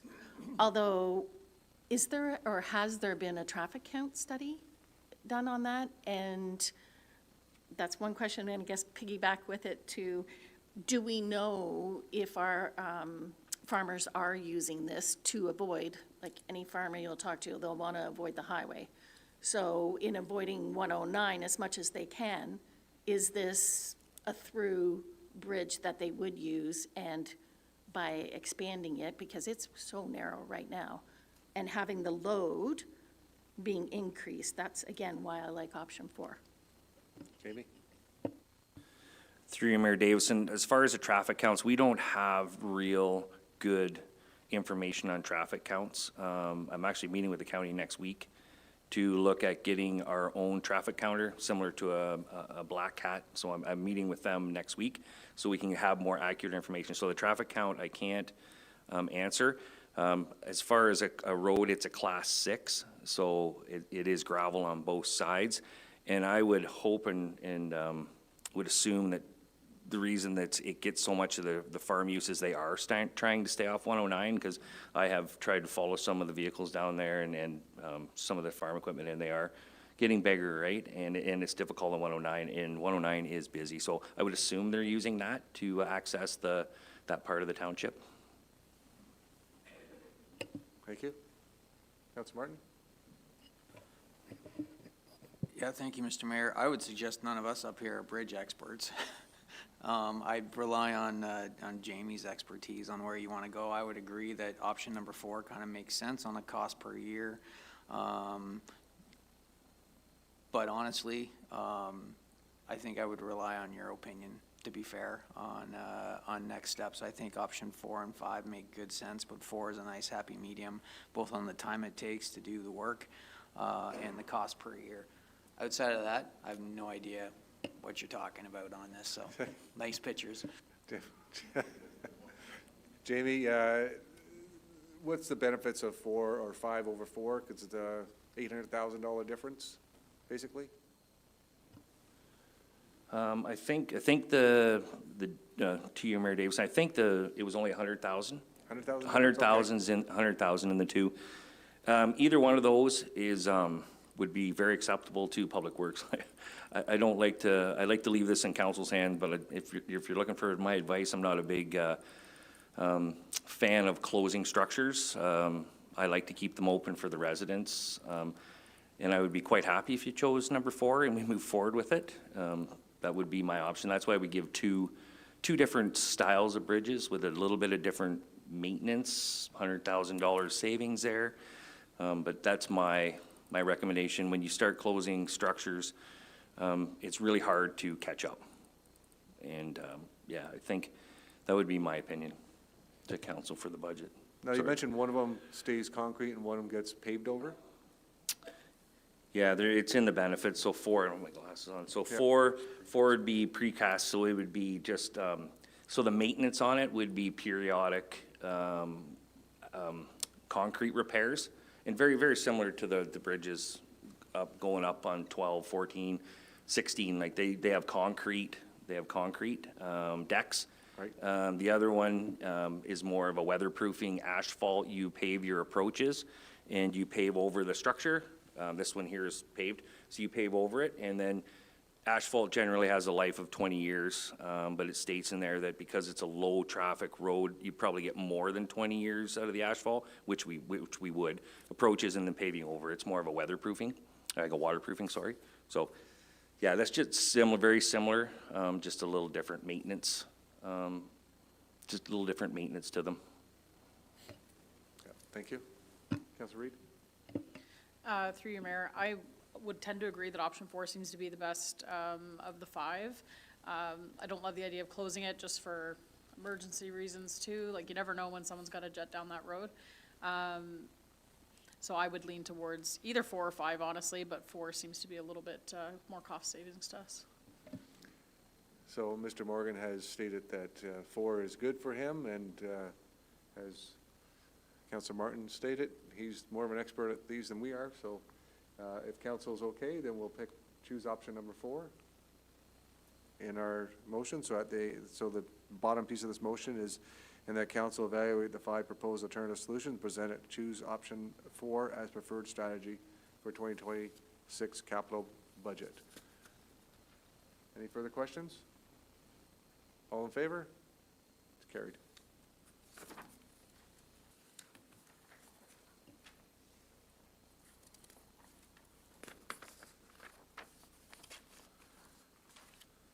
Next up is item 10.1, procurement of goods and services and disposal of surplus goods.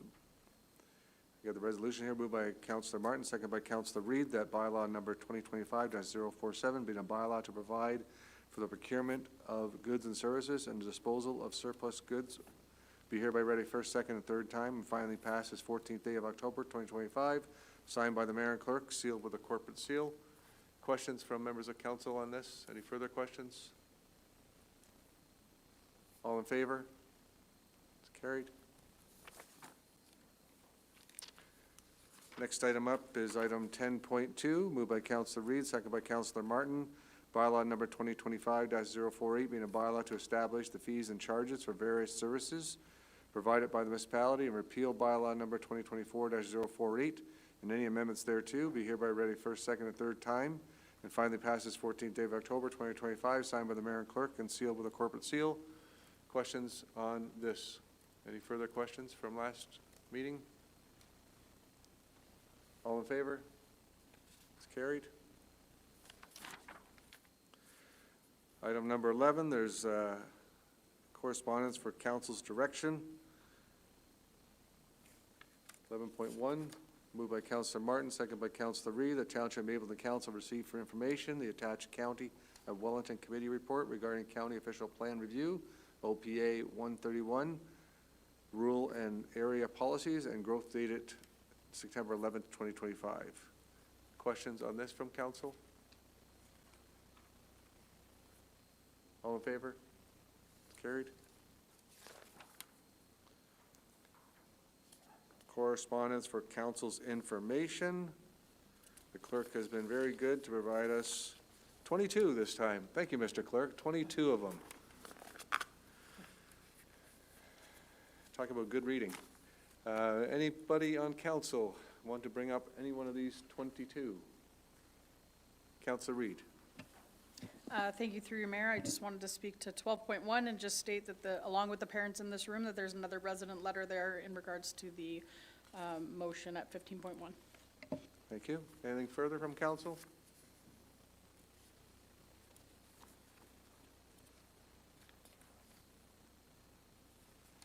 Nothing further. We'll keep moving on then. There's any notices of motion? Number 13.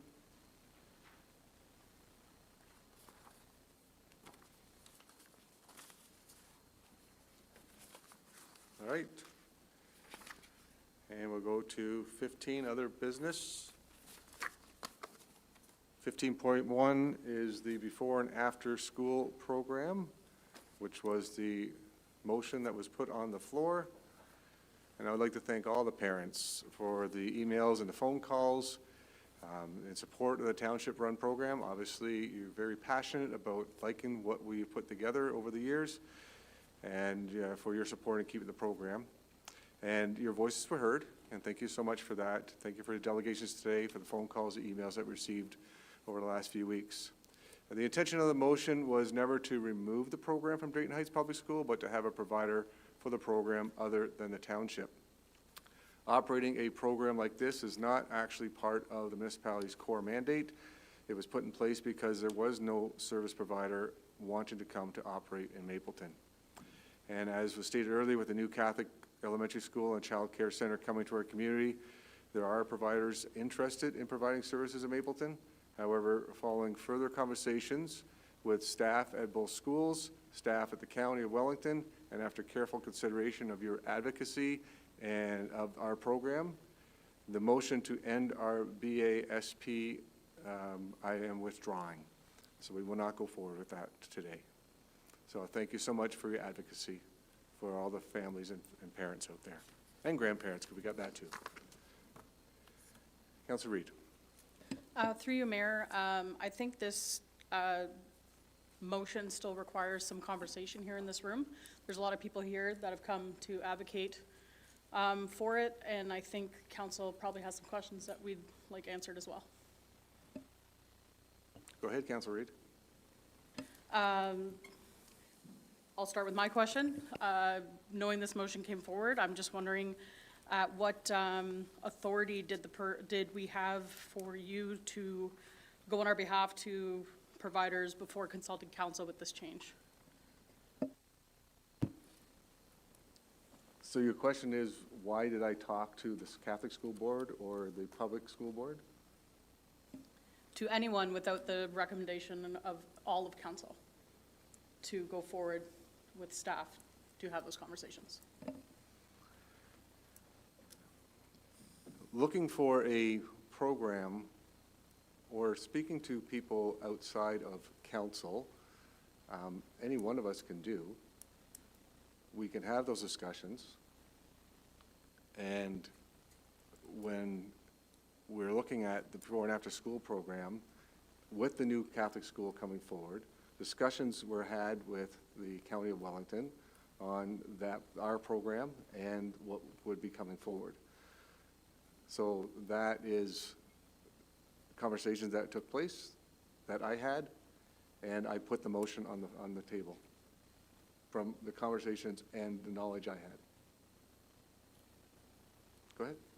Just as a follow-up, without the recommendation of council, who approved this in the first place, this program? Council approved this, the previous council, yes. I was a big advocate for the program at that time. I'm still a big advocate for childcare in this community, and that's why I have these discussions. And through the further discussions and with the parents here, that's why I'm withdrawing it today. But without the consultation of staff or council? I don't know what you mean. Why do I need to ask members of council if I can put a motion on the floor? It's not the motion on the floor, it's the procedures that precede it. And if we need to, I could also request that we go into a closed session to discuss those procedures. Okay, we can do that if you want. Yes, I would. Okay. I would like to ask the Do you clerk want to wait do till our closed session, or you want to do it right now? I think we can consider everyone's time in this room, and we can have a closed session to discuss those procedures. Do you want to have a closed session now while these people are waiting, or would you like to do it at the end like we normally do? I'm going to leave that to the clerk to let me know what would be best in this situation. Mr. Clerk?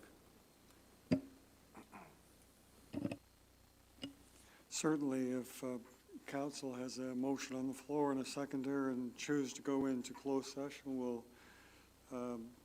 simply choose one of the reasons. You're allowed to go into closed session, and we can go in, keeping in mind that we haven't given any notice.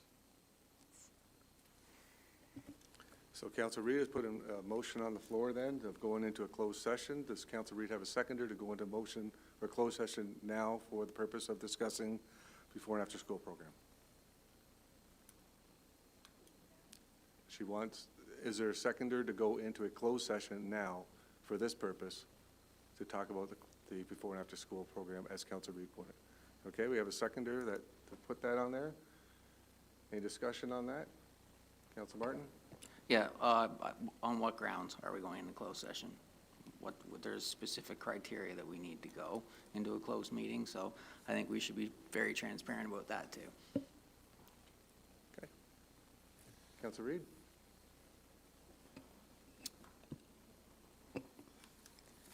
I believe that we need to discuss the policies and procedures that we follow as council to discuss township programs and things that are in place before making any motions or decisions like this. So, to be specific, the policies and procedures that we follow as council, code of conduct, that's what I'd like to discuss. Okay.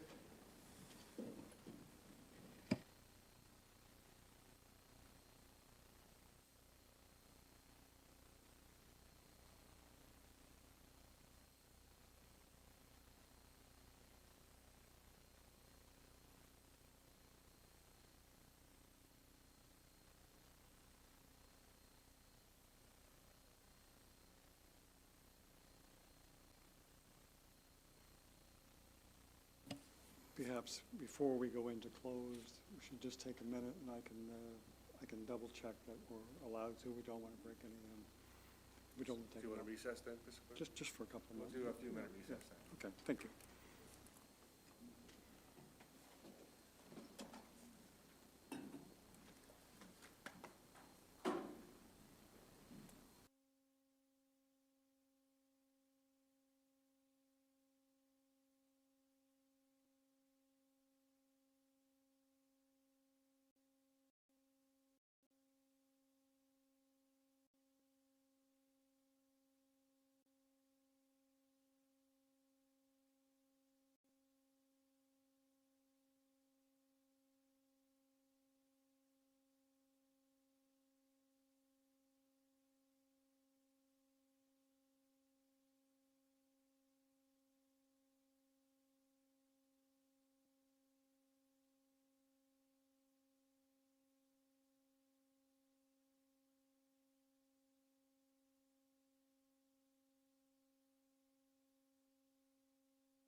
okay reading it?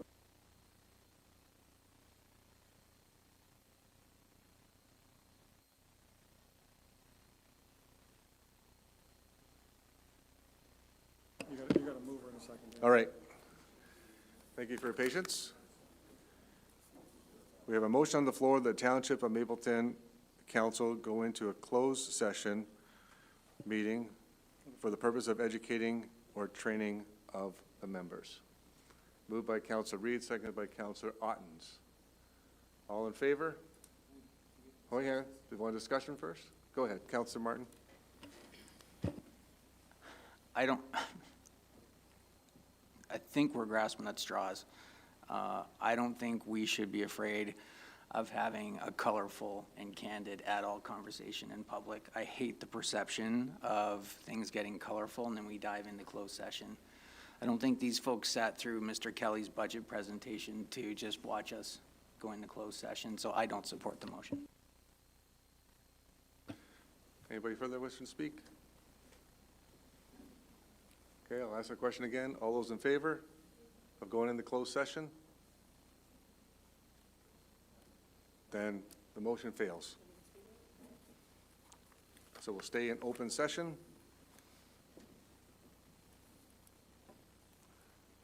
Anybody wishing to speak at this point? Councilor Ottens. I guess through you, Mayor Davidson, I guess my main issue with this entire motion was that it was perceived to be a council motion because there was no name on it. And all these letters we got, not just the presentations here tonight, but the letters we received, they almost all implied that it was a motion from council, that council wanted to do this, that council wanted to end the program, and how could council do this? And as a member of this council, I did not like being labeled that way because it was definitely not something, that I'm in favor of at all. I'm a great proponent of this whole before and after school program, and I want to see it stay, and I did not like that I was, as a member of this council, dragged into this motion as someone who is in favor of it, which is how it was perceived by this group, that all of us were behind this, and I am definitely not. And I just want to say thank you to all these people who wrote the letters, the ones that are here, because there is nobody more fierce than a parent whose child care is on the line, right? You start poking the bear, you know you're going to get them back. So thank you for that advocacy, because we knew it was there, and it was very healthy to see this. Thank you, Councilor Ottens. Anybody else? Councilor Woodham. Thank you. Councilor Ottens, you turn yours off, please. Oh, sorry.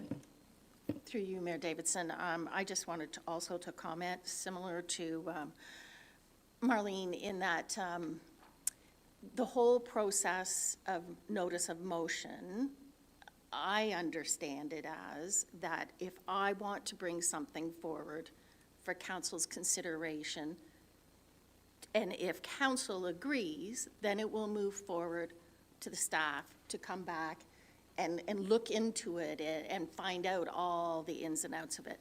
So that's where I believe perhaps Councillor Reed is thinking of is I'm not sure if all of our ducks were in a row. I think in some ways we did put the horse in front of the cart.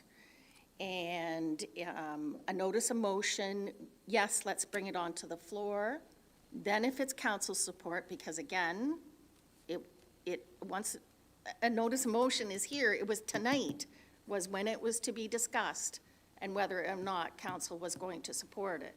And then tonight, afterwards, it would go further. So I too don't believe that's the intention of what was supposed to happen. I'm not sure how it got derailed. And I apologize, not that I had anything to do with it really, but I feel bad that it did go that way. And I think that's what Councillor Reed was hoping that we can talk about is what can we learn from this going forward so that it will not happen again. So if a motion I will know if I want to bring a motion to the table. I will clearly state what my motion is, that it is for me only, and then it has to wait the procedure to the following month. It comes, and then I'm asking for support from my council members. So that's my 2 cents. Councilor Martin? Thank you, Mr. Mayor. Yeah, I think all the things. I do think that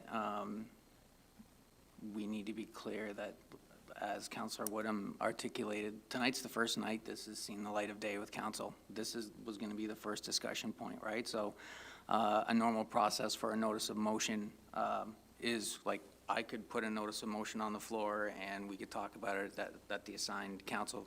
This, and again, assumptions kind of make fools of us all, I guess, as they say.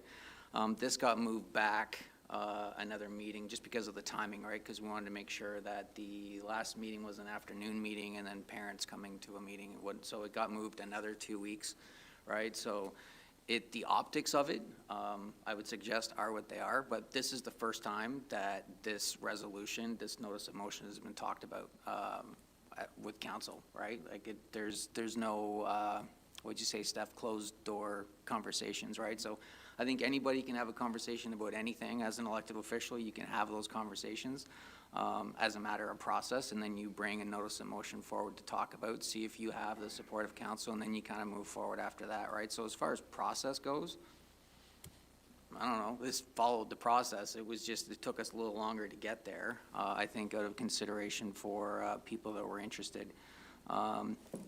If I might, specific to before and after school programs, you know, council brought this in a bunch of years ago, 5 years ago, 6, 10, a while ago, to kind of fill a void that couldn't be done. Arguably, it is the prerogative of the county.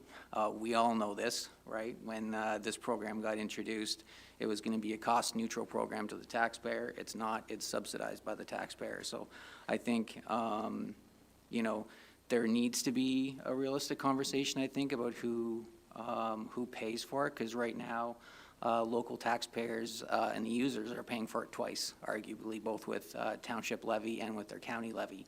The money's going out, right? It's just not being used for what our local taxpayers want it for, arguably, right? So I think that's a conversation we should probably all want to have at some point.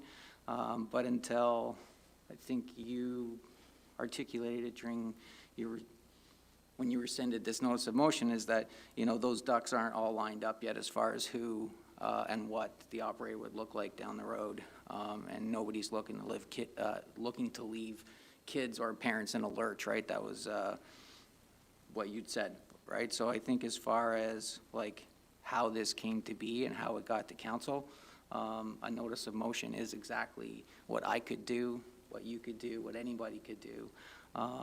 So the fact that we're talking about it tonight, thankfully it's an open session, thank you. I think it's, people need to hear this conversation. Councilor Reid? Through you, Mayor, again, thanks to all the parents who came out tonight and who emailed me. I admit I emailed every single one of you back. This is a hot topic for me as well. I am a daycare provider. I'm one of those parents that found a need in my community in Alma. We don't have this option. It's either you drop your kids off at school or you find a home daycare provider. To have this motion go out the way that it did, to me, was super concerning. I myself couldn't make a decision or couldn't even fathom the motion without getting the information to myself as well.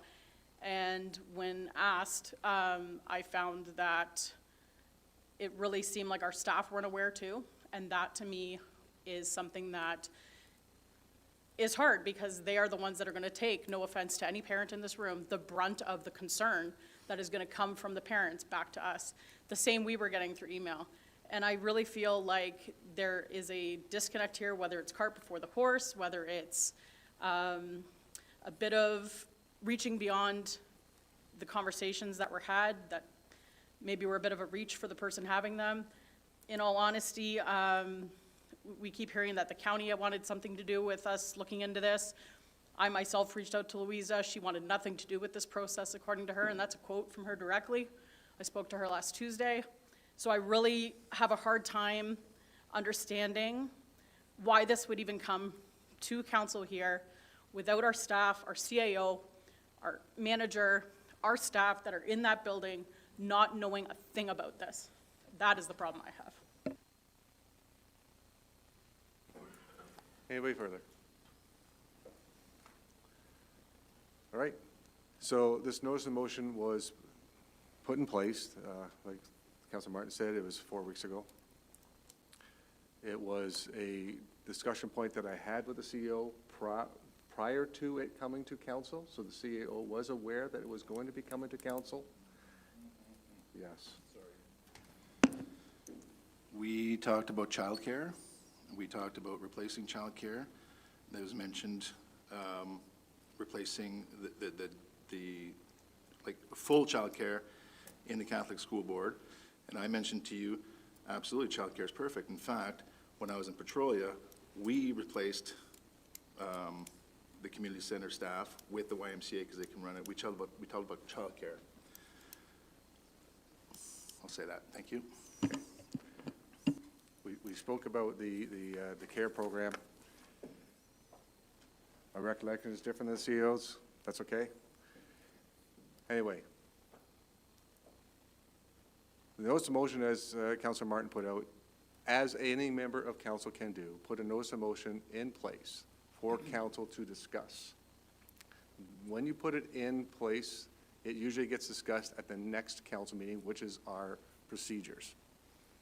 In this case, because the next meeting was at 4 o'clock, council decided that we would move it ahead to a date today where it's 7 o'clock, where parents and grandparents and anybody else who wishes to speak could speak.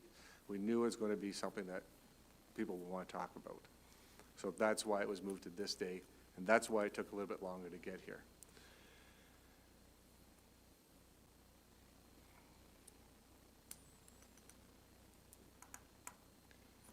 The procedures were followed as were allowed. Council, if they were discussing it today, could take that in this notice of motion, this recommendation that was put forward. They could alter it. That's council's prerogative. If they wanted to change the date to 2027, they could have. If they wanted to change different portions of it, they could have. That's part of council's prerogative as well as we have those discussions. So that would have taken place tonight had it not been withdrawn. Procedures have been followed for this before and after school program. Notice of motion. And I'll just leave it at that. Go ahead. We have the entire senior management team here, and the one thing that I preach day in and day out is that we serve at the pleasure of council. We are neutral. If council asks us to do something, we will research. We come up with our best recommendation. Tonight, you've seen on some of the things that budget, bridges, we hire the very best of the best for our staff, and I have complete confidence. That being said, it becomes difficult sometimes, and I want to remain respectful, and I don't want to point a finger at anything or anybody.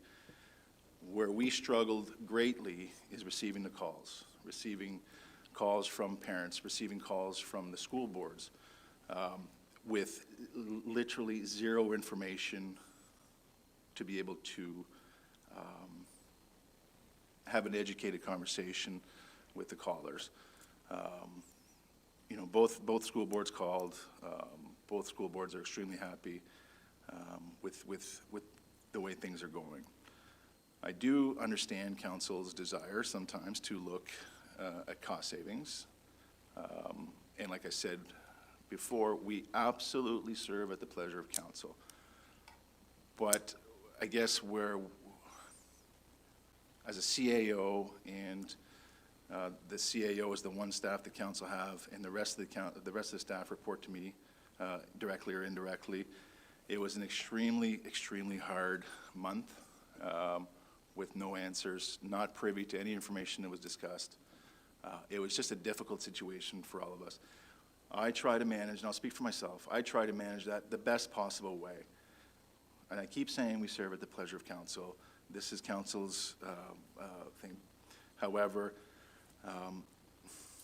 in this case, I guess, without talking too much, we were at a disadvantage. We couldn't help the phone calls coming in. We could not respond in an educated and professional manner.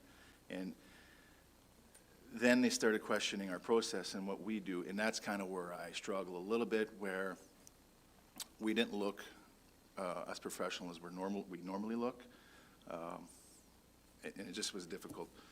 So I guess in the past, council can do what they want on their own time, but I do agree that a notice of motion comes, we discuss it, and then staff are challenged or expected to come back with all the information and recommendations. I just want to make sure that it was a tough month, and I just wish that we had more information to be able to answer appropriately. Anything further from council? Councilor Reid.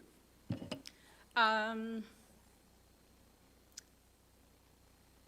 have such a hard time with this whole situation from really the minute of September 8th till right now, the 2nd.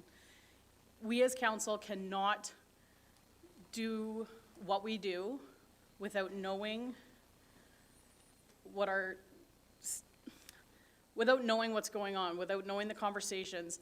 To get emails about this going, what do you mean you're canceling daycare or before and after school?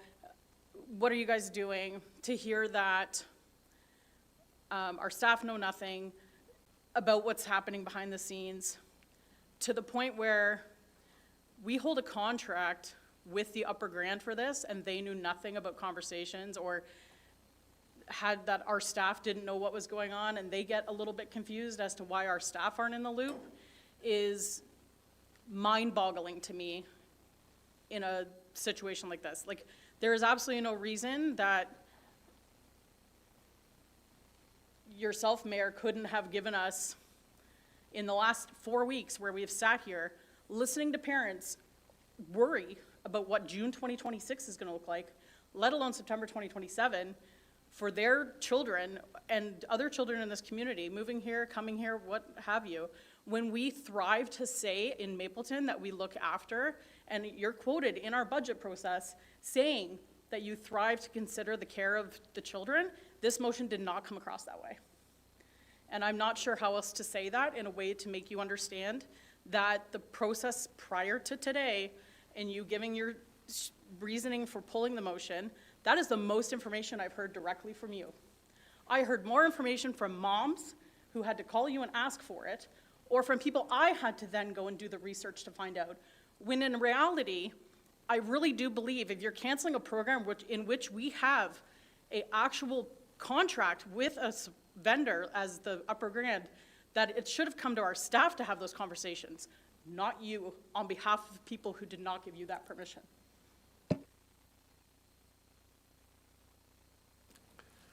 Thank you, Councilor Reid. Anything further? All right, we'll move on then. We have no closed session today. Item 17, moved by Councilor Reid, second by Councilor Martin, that bylaw number 2025-049, being a bylaw to confirm all actions and proceedings of the Council of the Corporation of Township of Mapleton, be hereby read a first, second, and third time signed by the mayor and clerk and sealed with a corporate seal. All in favor? Thank you. We are adjourned. Thank you.